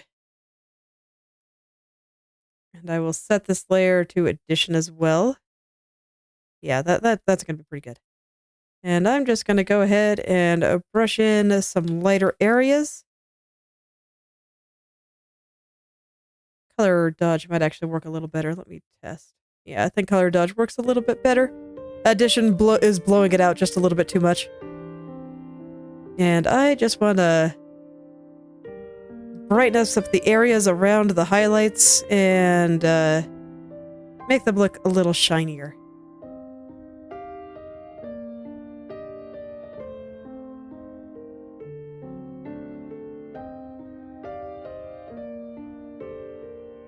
And I'll be taking the smudge tool to this after in order to kind of blend them out.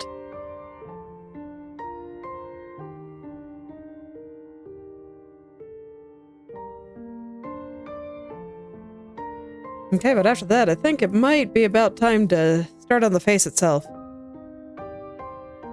Yeah, I think hair's looking pretty good. So let me go take my smudge tool and make all that look a little bit less blobby.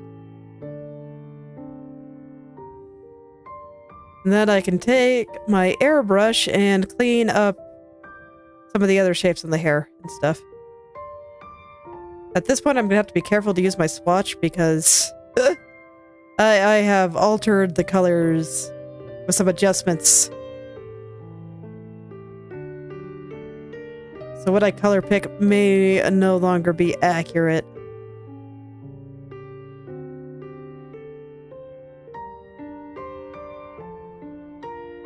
Okay.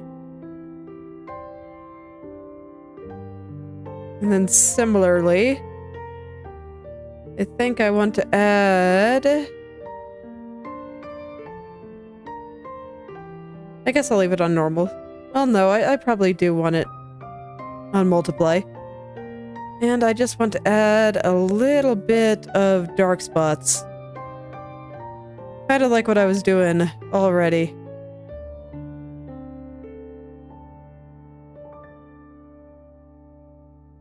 I don't know. I think it just needs a little bit of extra pop here.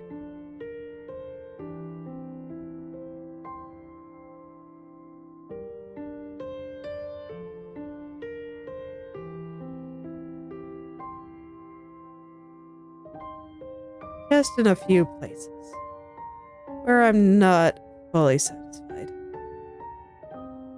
Or I want to bring a few parts kind of into the background. Yeah, something like that.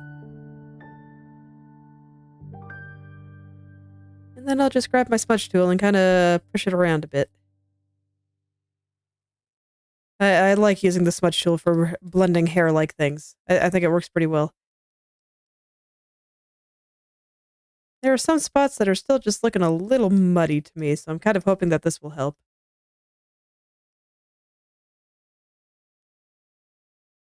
Okay, let's go ahead and kinda smooth some things out here. First, I guess I should take those few dark shadows I have and blend them out, because they have not been blended out yet.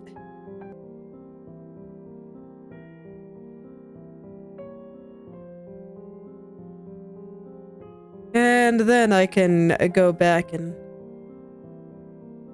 really polish things up. Looks like today is indeed going to be mostly hair, but I kind of expected that. Hair is slow and requires me to be a little bit meticulous about it all. Okay.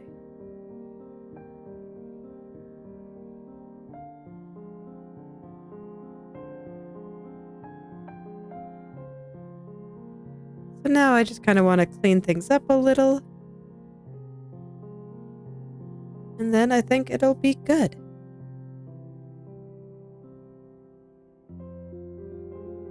Kind of straighten out a few of the shapes. Maybe even blend out a few of the tips here. Some areas that I don't necessarily think it should be quite as strong.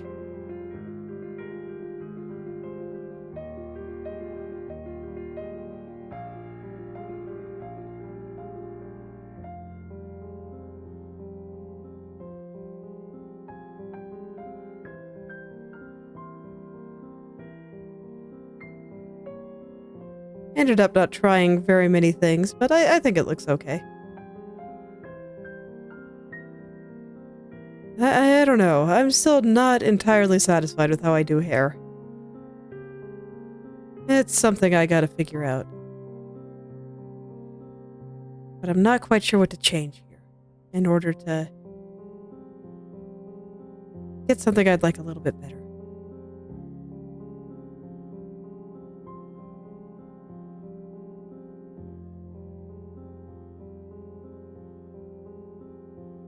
Because, man, this really does look very muddy in some of the darker areas.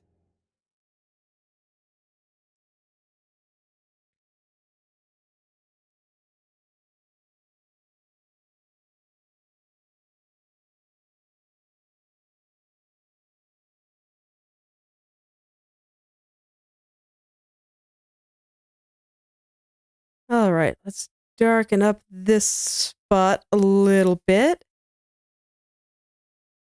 Make that just a little bit smoother and more like it's kind of going inward.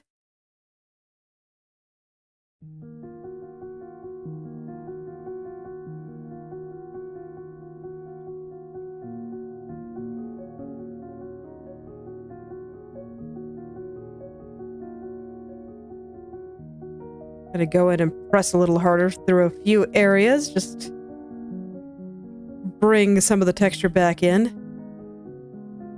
where I feel like it got a little bit messed up.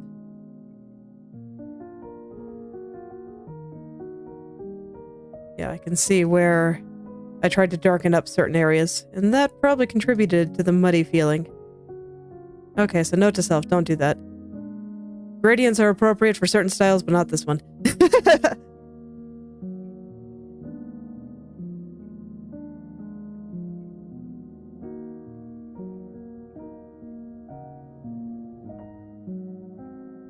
Okay. Kind of want to fade out the tips of some of these that are really in the light.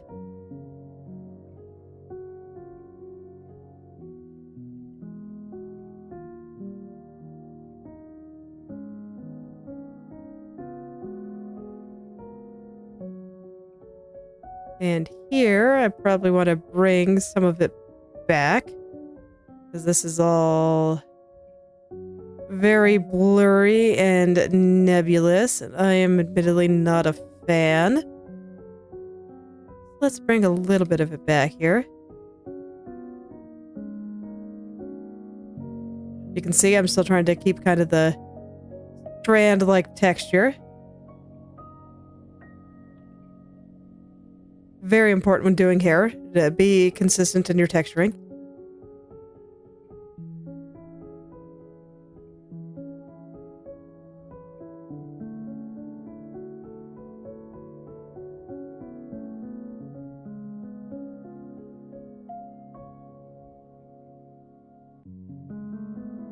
Okay, yeah, that looks a little better. Gotta be careful about doing that, though. That's not something I should do when I'm really zoomed out. That is the kind of gradation fading out the edges. It's like, I think it looks really good when I get it in just the right spots.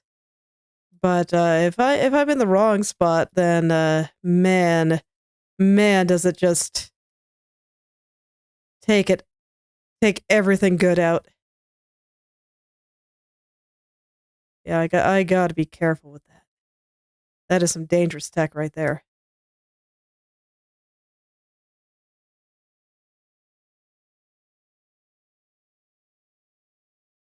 But there we go. I think I brought a lot of it back. And now I think it looks a little better. Looks a little bit less like mud. Which is nice. I don't need mud in my shiny hair.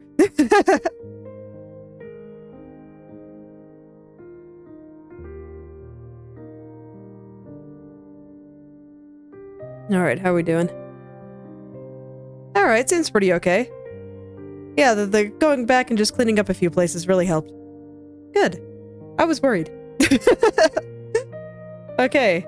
I'm not going to get rid of my copies just yet, but I do think that that is good for hair.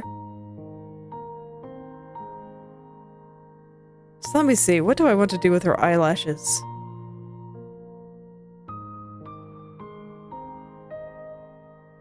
It's like I thought about this the other day, but I was so fixated on trying to get the hair right that I kind of forgot what I wanted to try. Okay, no, I have an idea. Let's see, what do her eyelashes do? Okay. Okay.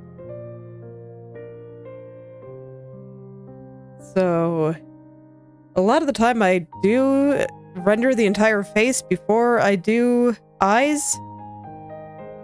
But in this case, I don't think it actually makes sense to do that. Because where her eyes end up falling will affect the shadows on the face a little bit more than usual for this style. So I will actually be doing the eyes first.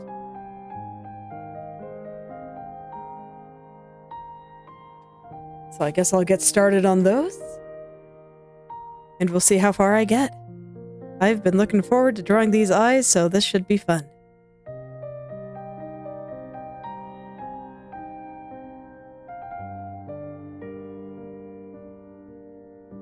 So for the first step, I think I'm just going to draw them normally. And then I'll do some experiments with some of my blendy brushes.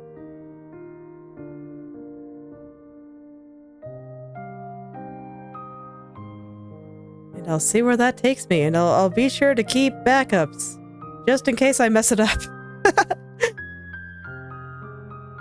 Just makes me less nervous when experimenting, and I think that's important for trying things.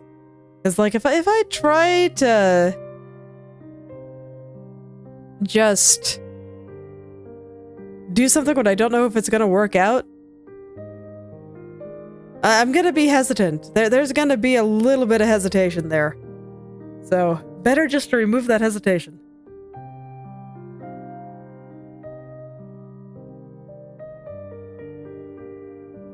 Alright, just want to get this curve really nice. Oh, no wonder I can't. Okay. Gonna get that curve really nice. Eyes are just one of those things that you really don't want to mess around with. You know, anything on the head in general. You really want to pull it out as best you can. Pull out all the stops. Because the face is by far the most important part of any drawing with a face in it.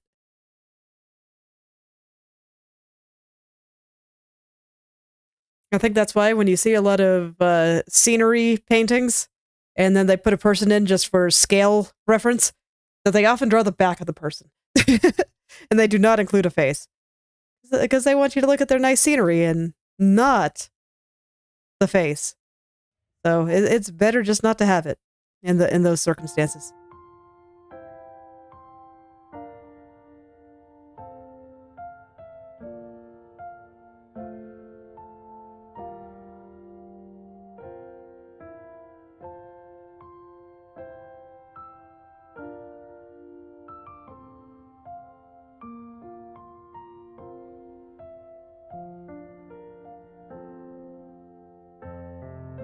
Okay, so I'm very much perfecting my shapes here.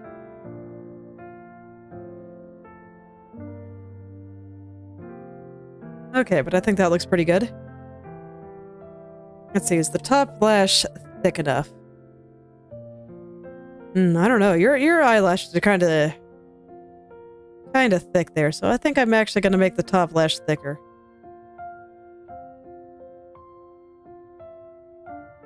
The bottom lash, I think, is fine, though. Yeah, there we go. That looks a little bit better there. Or at least a little bit more like her. Okay.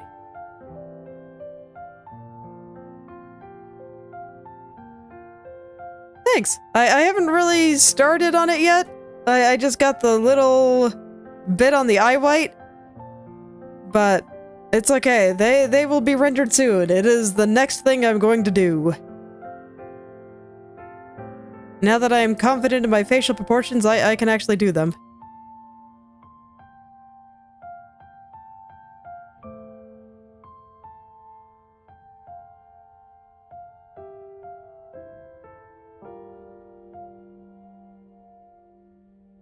That's okay. I mean, you can see that the eyes themselves are still just one solid color. I haven't even drawn the pupils yet.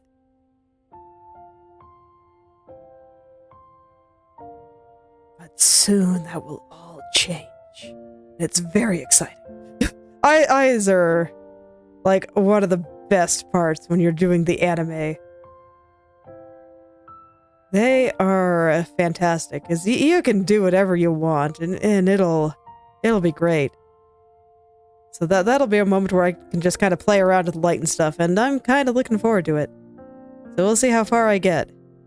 But I want to get these eyelashes just right before I go further in. I like knowing where the bounds of the eyes are going to be first.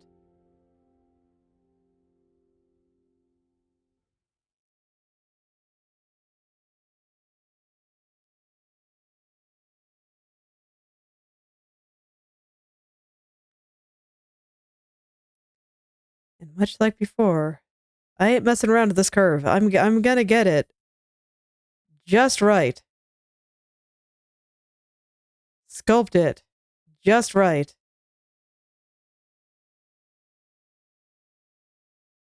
Okay. So I think that's good. Let me make sure everything still looks proportionate and that I didn't skew eyelashes at all. Nope, looks good to me. Alright. So I'm gonna hide the hair for a second. I'm not gonna render out any other part of the eyelashes or anything. I just like drawing the actual eyelash part with the hair gone so that this way I know where they will fall. And then I turn the hair back on and then I render everything proper. But I just never feel like I get the eyelashes right unless I turn the hair off first. Because I like making ultra fluffy eyelashes. Like, I go hard.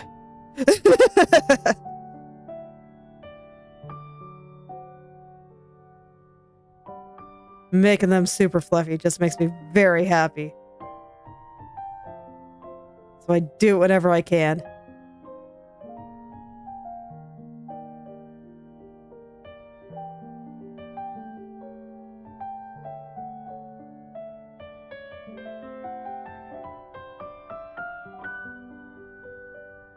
Okay, I'm trying to keep in the three-dimensionality a little bit more than I normally do, or at least have in the past, because I think it'll make him look even better.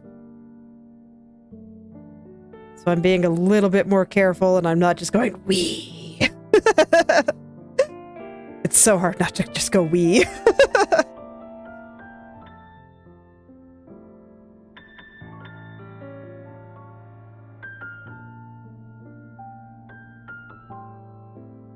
So hard, man. I think there's actually going to be a little gap there. That might be too many. Where, let's see, kinda, we get just a little bit where it doesn't quite do that. Okay, I'm gonna go do a little bit in the other eye for a second while I think about this.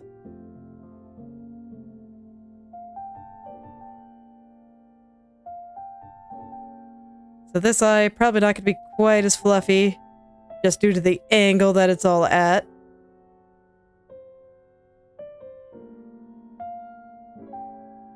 Yeah, there we go.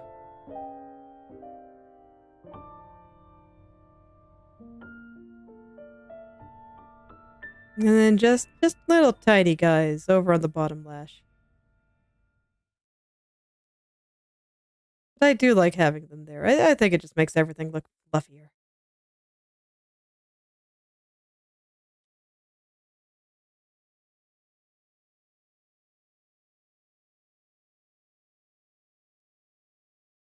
Yes, there's quite a few bats.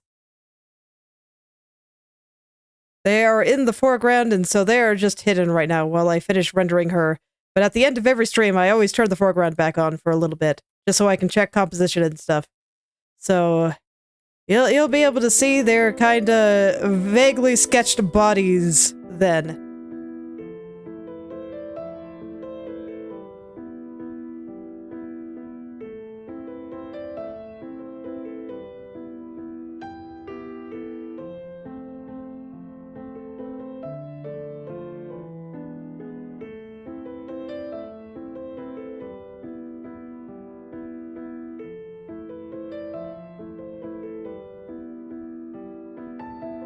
Okay, that seems all right for that side. How about over here? I do feel like I need a couple more. Maybe something like that? Let's see. How does that look?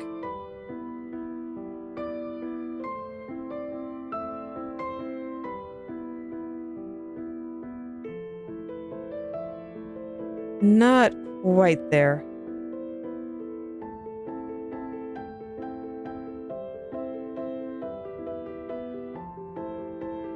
Alright, I need to think for a second here.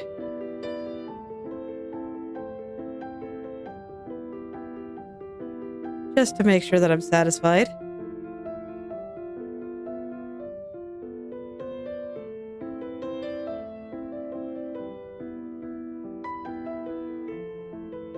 Okay, that seems alright. It should be pretty good once I shade it, so let's go ahead and just kind of clean up the edges a little.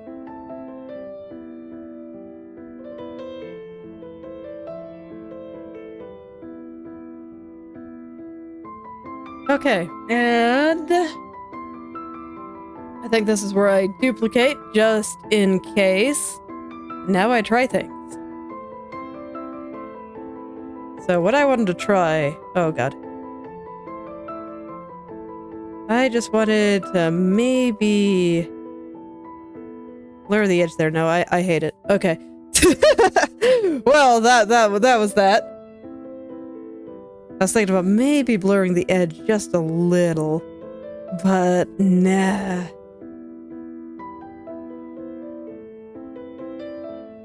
Okay, what about adding...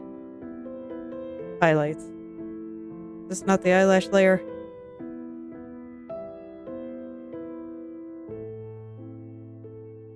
Oh, I see.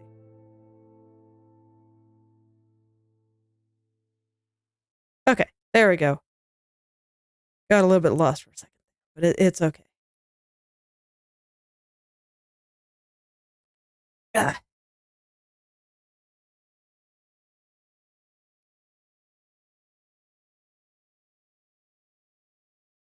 Okay. So I'm just going to add a few little highlights here and there. See how all that works out. I've tried this a few times, and only sometimes can I get it to work.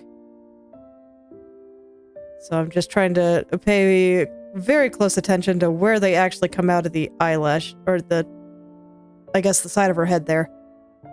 And hopefully that helps.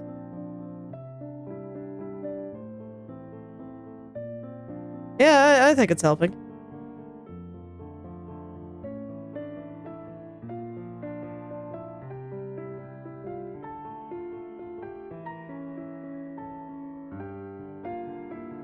Being a little bit messy about it, but that's okay. I'll clean it up a bit later.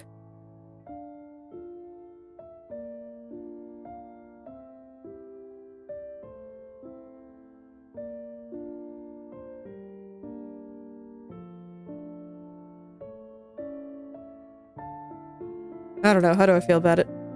I don't know. I kind of hate it. Let's see. Can I salvage it at all? Or do I just kill it and try something else?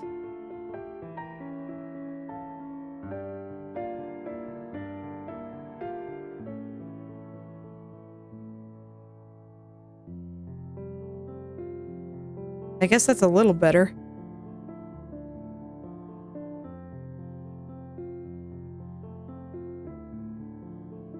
Because I keep wanting to add more detail to the eyelashes and make them look a little bit more three-dimensional, but every time I try, I just hate the result.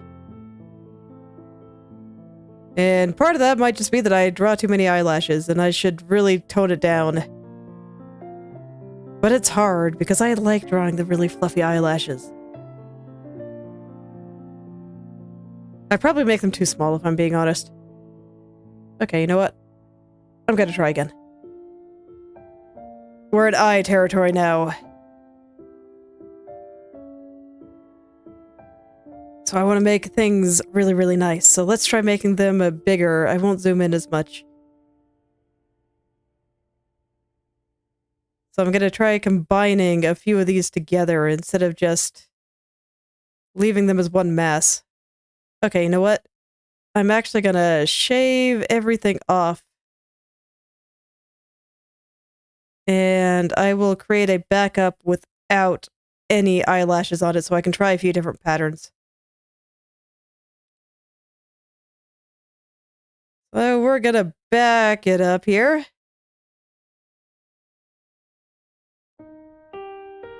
Which case I want the hair back on. And I will just go back to the first state. Where I had that edge nice. It's okay, this is what it means to do science.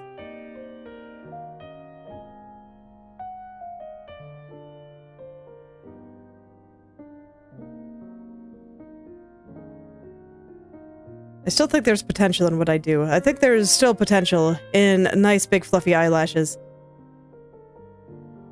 I just think I don't sculpt the shapes well enough. I just kind of go all over the place and maybe have a little bit more fun than I should.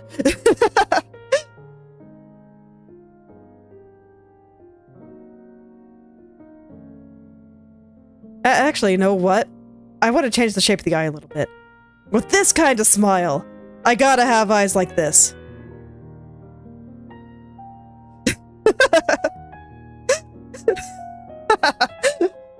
Yes. Yes, I do.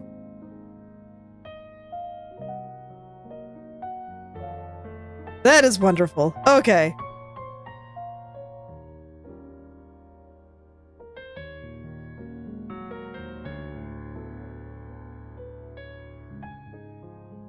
Just a very, very small change, but man, does it make all the difference.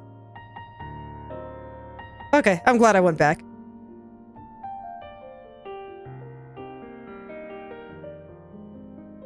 Okay. Let's bring those cheeks up, especially at this angle where she's, you know, kinda bringing her head up. I think that's all the more important for this kind of angle on the eyes here.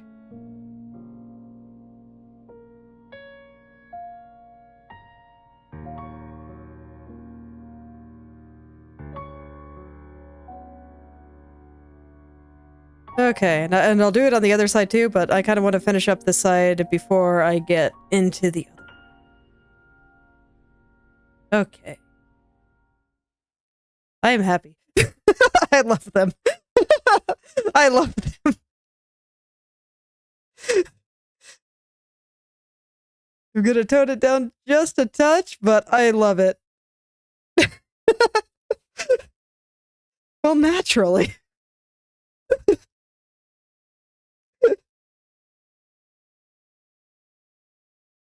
You gotta make it a little sus looking. It just wouldn't be right otherwise. That's also why I'm lighting this entire thing from the bottom. It makes everything just that much more sinister.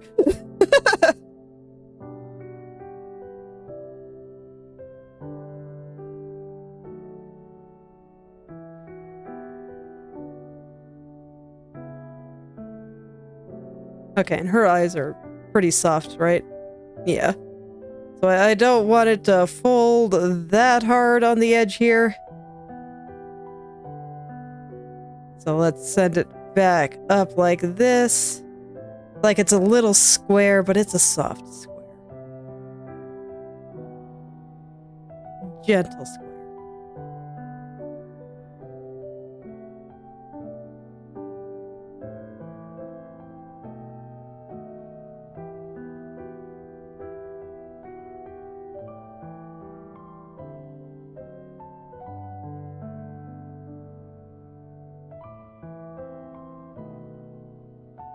Okay, there we go. That's pretty good.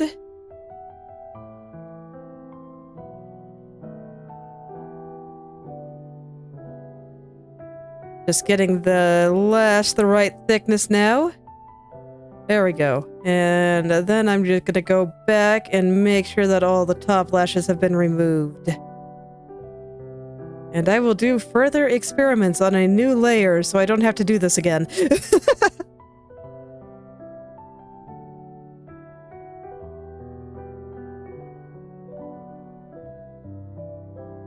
Okay, there we go. I think that is correct to the curve of her eyes. Just check it out. Looks good to me. All right. Is that eye big? No, I think it's fine. I think I just need to move it over a little. Boop. Okay.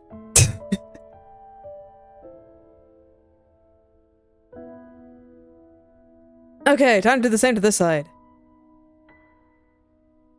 I'm just gonna bring the bottom part up. Let's see, where should you go? Is that right? Mostly, I think. But once I fix all the areas around it and adjust for it, I think it'll be right.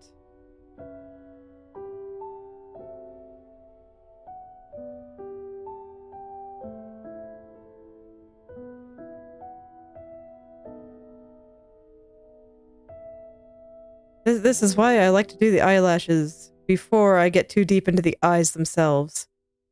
Because I don't know. It just affects how the eyes themselves gets rendered.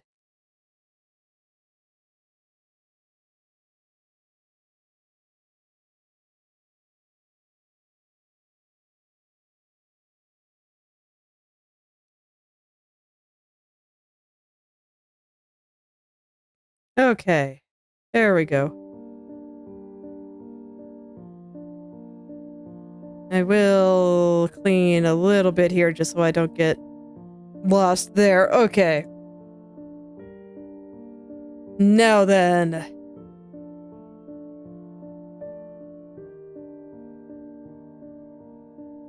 Let's see how I do this. Okay, I'm not gonna zoom in so hard. I'm gonna keep her entire head in mind, and I'm gonna try to make some larger lashes here.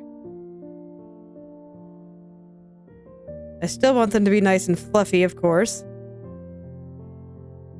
But I gotta be a little bit more reserved.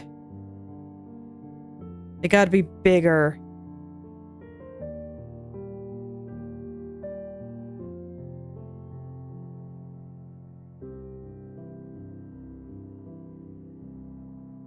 No, I'm gonna do a little on this side first.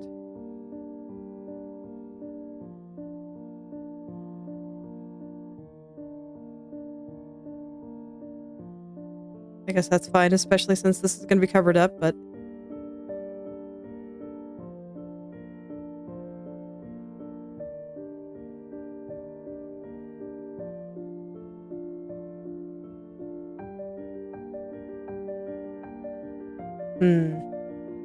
Okay. No, I do think starting with this side is a good idea. Just because they will be way more prominent on this side due to the angle. Because we're kind of seeing this eye from the side. If you think of it three-dimensionally, this would be like the corner of her eyelid and stuff. So the eyelashes will just be way more prominent on this side. So I think it makes sense to draw them over here first. And I can use this as kind of my baseline for the other side. I want to push them back just a little.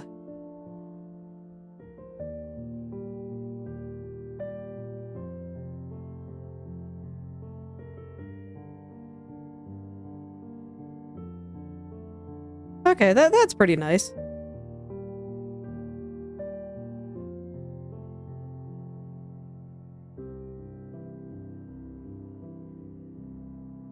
And a little bit thinner on that side, and just a few little lower lashes here and there. Having to be reserved.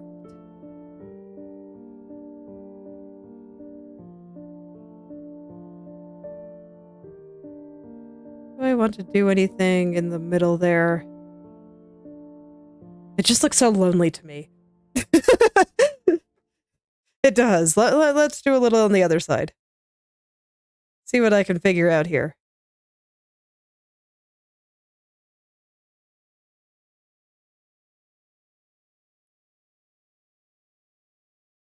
So here I will be a little bit more reserved even further.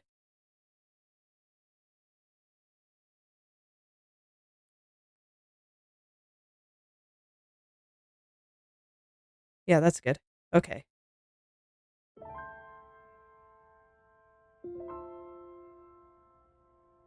Right now they're all looking very similar in size, which is kind of driving me nuts. Just looking a little bit repetitive there.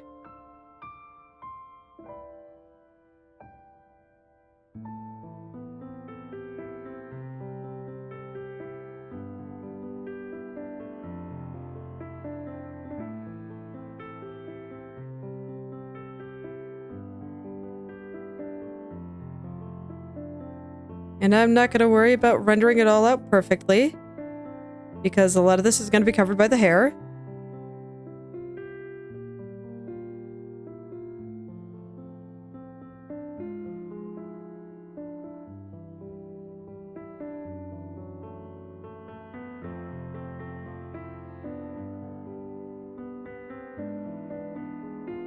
Actually, I think that's fine. And maybe just, like, one more right here on this side. Okay. Yeah, I think that's fine.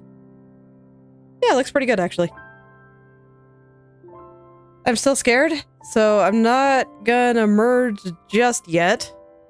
I'll go ahead and render them out and start thinking about how I'm going to add in a bit of shading.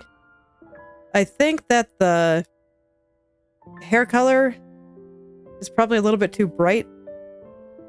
So I'll use a lighter color than this, but a darker color than just the orange of her hair, I think.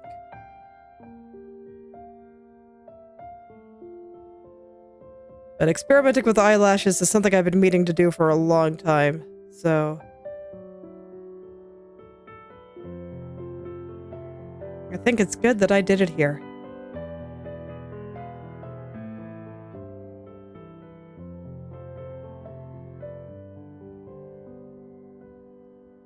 So it was simultaneously one of my favorite things about the things that I drew and one of my least favorites. It was in a weird paradoxical state.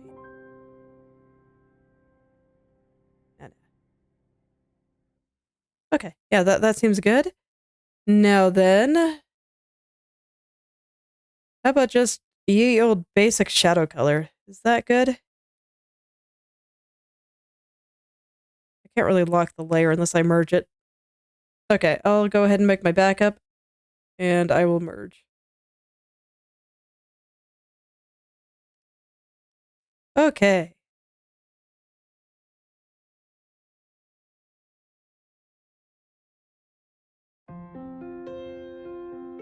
So, I don't know. I'll try adding the same kind of highlights I was doing before and see if it works any better.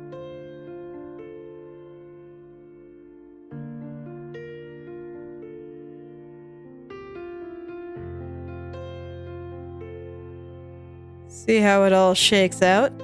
I'm not quite sure what to expect here, so I'll just diligently go through and see if it looks better with the way I did it this time.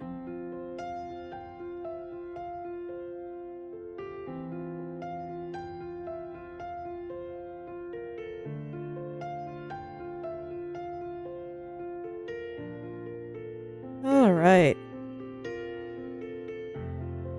I'm just kind of going through fairly quickly here, and I don't want to spend too much time on what I kind of expect I'm gonna have to take a few tries to get right. Part of me kind of wishes I made them even bigger, if I'm being honest.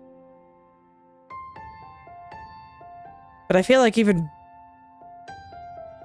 bigger would, might have issues.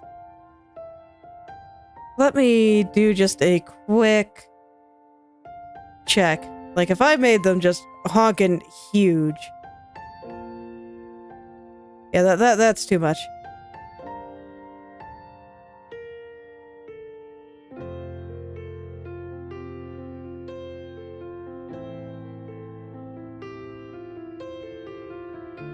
Same idea, just very... yeah, with no delicateness to it. It doesn't quite work. So this might be the happy medium I'm looking for? Or maybe I just draw the eyeballs themselves too big? I don't know. Okay, let me see about taking back those highlights a little.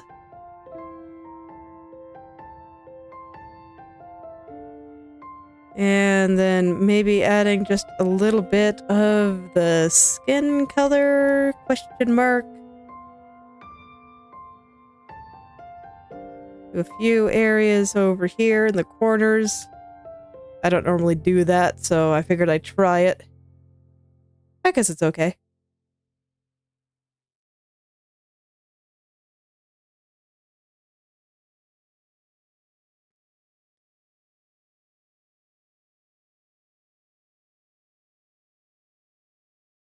I don't trust this.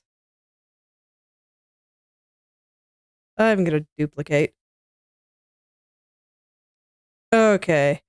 So yeah, I was trying to like extend them out a little bit, but also make them a little bit softer with the smudge tool, and it's not doing it for me. Let me try the other smudge I've got. No, that's not doing it.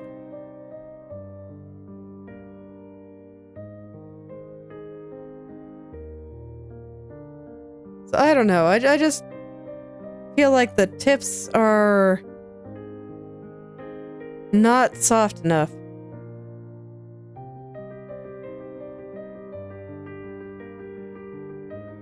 But softening them just makes it look blurry, and I don't like it. I don't know, should I try an eraser instead?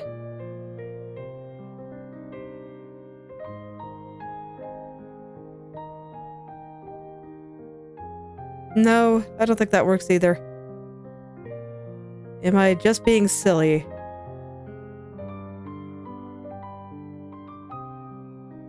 Because I might be. Humu. Okay, I've got another thing I can potentially try. Do I just make the part facing toward the light much lighter and call that good?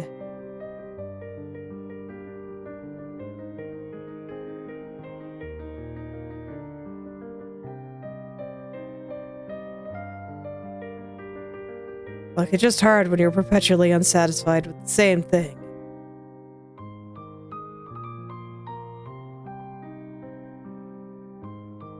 Honestly, I still just feel like the eyelashes themselves are thin. Like, not the fluffy parts, but the... well, the fluffy parts too.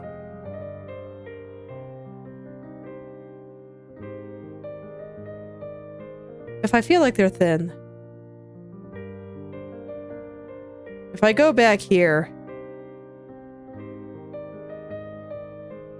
and I just make the whole thing... thicker.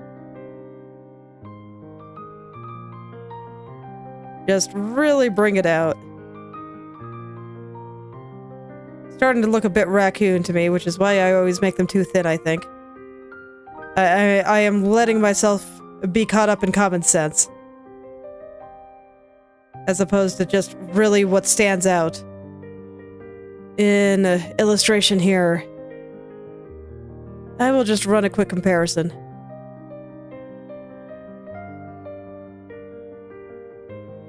before I smooth this out. Here versus there.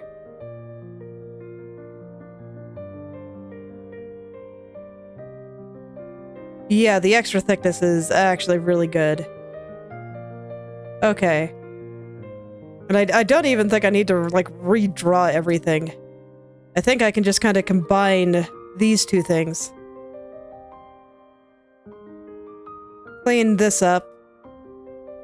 And then combine.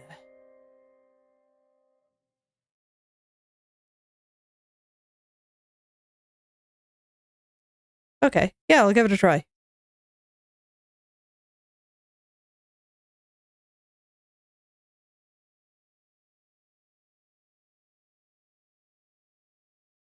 And I might need to run some liquify over things.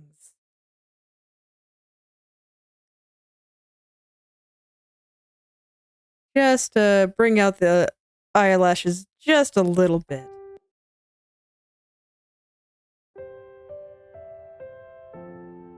With the new and improved size of the eye, and I think it's actually fine for them to get a little blurry, so we'll see if I change my mind tomorrow and end up just reshading them. It's fine either way.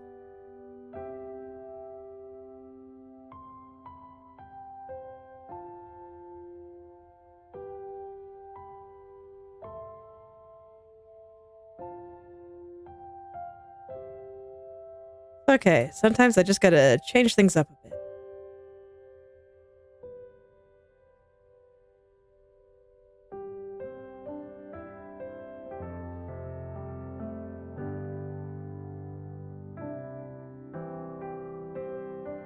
I think right here might just be a touch thick.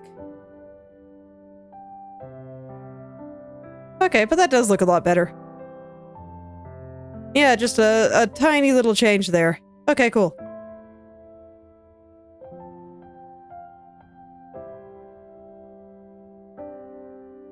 I'll take it. No, airbrush.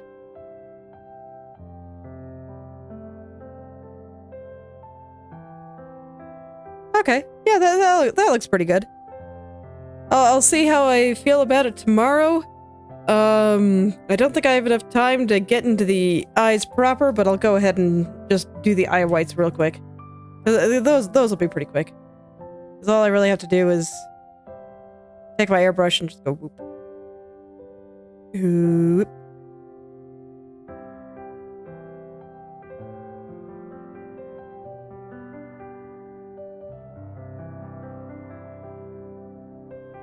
Actually, I should make sure that the edge is good. It is not. Okay. That's fine. I'll go whoop again in just a sec. And this one is, like, underneath her hair. So that's all well and good.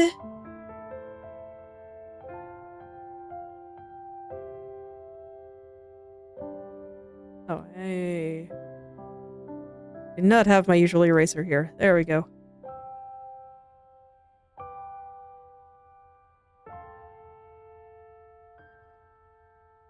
Okay, and let's see. I think I will blur the edge just a little.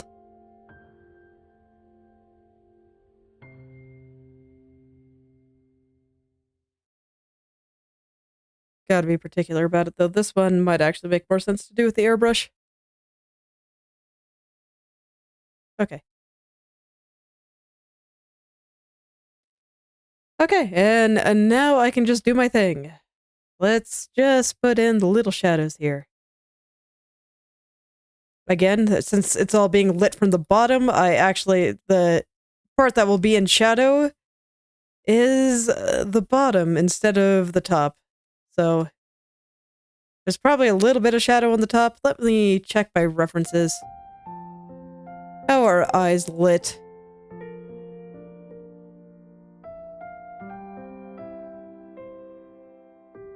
It's one of those things that just looks wrong because we are so not used to it, but yes, I do see the shadow mostly on the bottom. Goes a little bit higher up, though.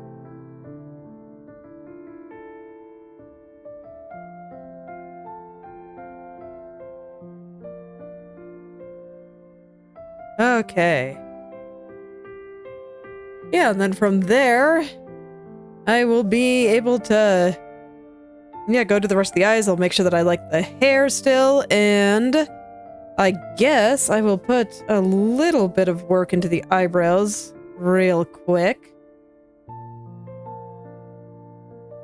Because I can.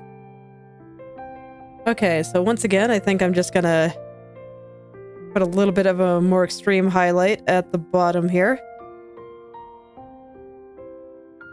Okay, and a little bit of a less extreme highlight a little further up. I don't feel the need to put a ton of detail into the eyebrows. It's all good.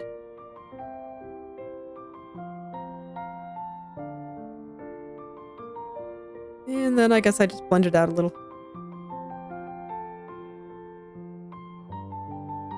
And I'll probably cut into it a little bit too to put in just a little bit of hair texture here.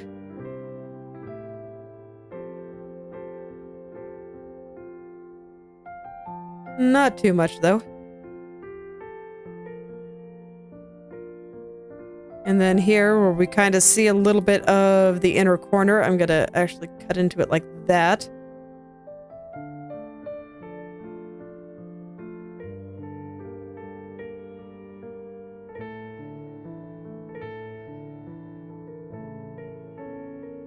Okay, that's probably sufficient. If anything, it's a little blurry. I probably overdid it. Let's see, how far can I go back? Eh. Okay. Keep trying things, and it's not working out for me. Probably shouldn't try things quite as much at the end of the stream. But I'm a little bit fatigued. Okay. But I like trying things. Trying things is fun.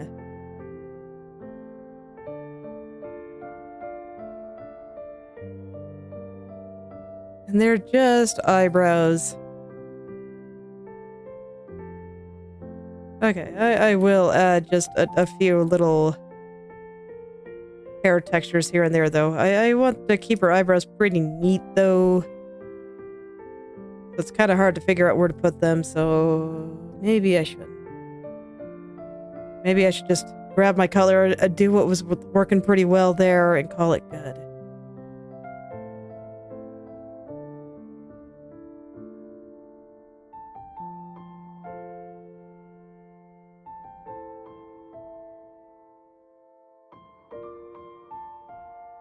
Okay.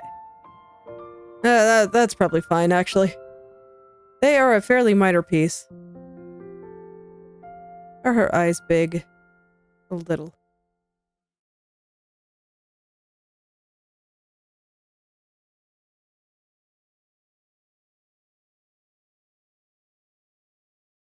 That is a little unfortunate, because normally I'd want to go in and fix the hair, but I just, like, rendered out the whole thing, and I really don't want to fix it.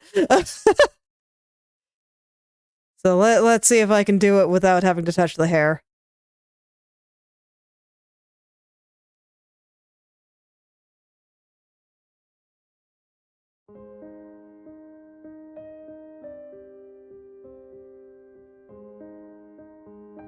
I think they're fine, actually.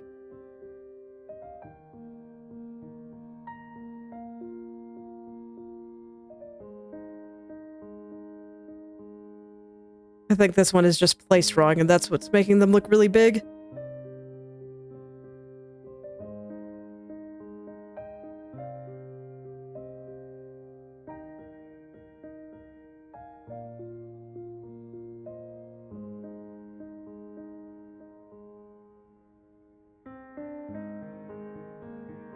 Okay, seems okay. This should look pretty good once I'm actually able to render out the face.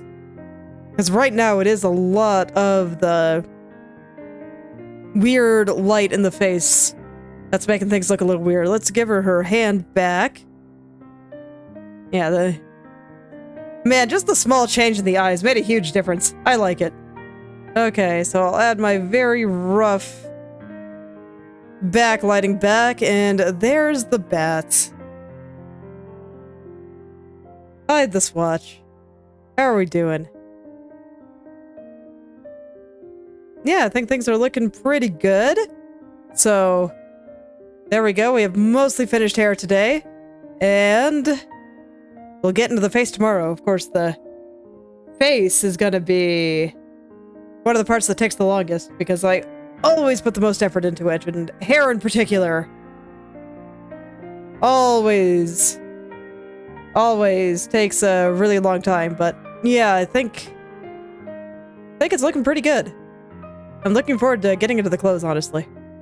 But I do like to start with the face, because once I have a nice face looking at me, it becomes much easier to draw. But I suppose that is where I will stop for today.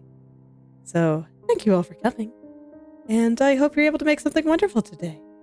I will see you all tomorrow.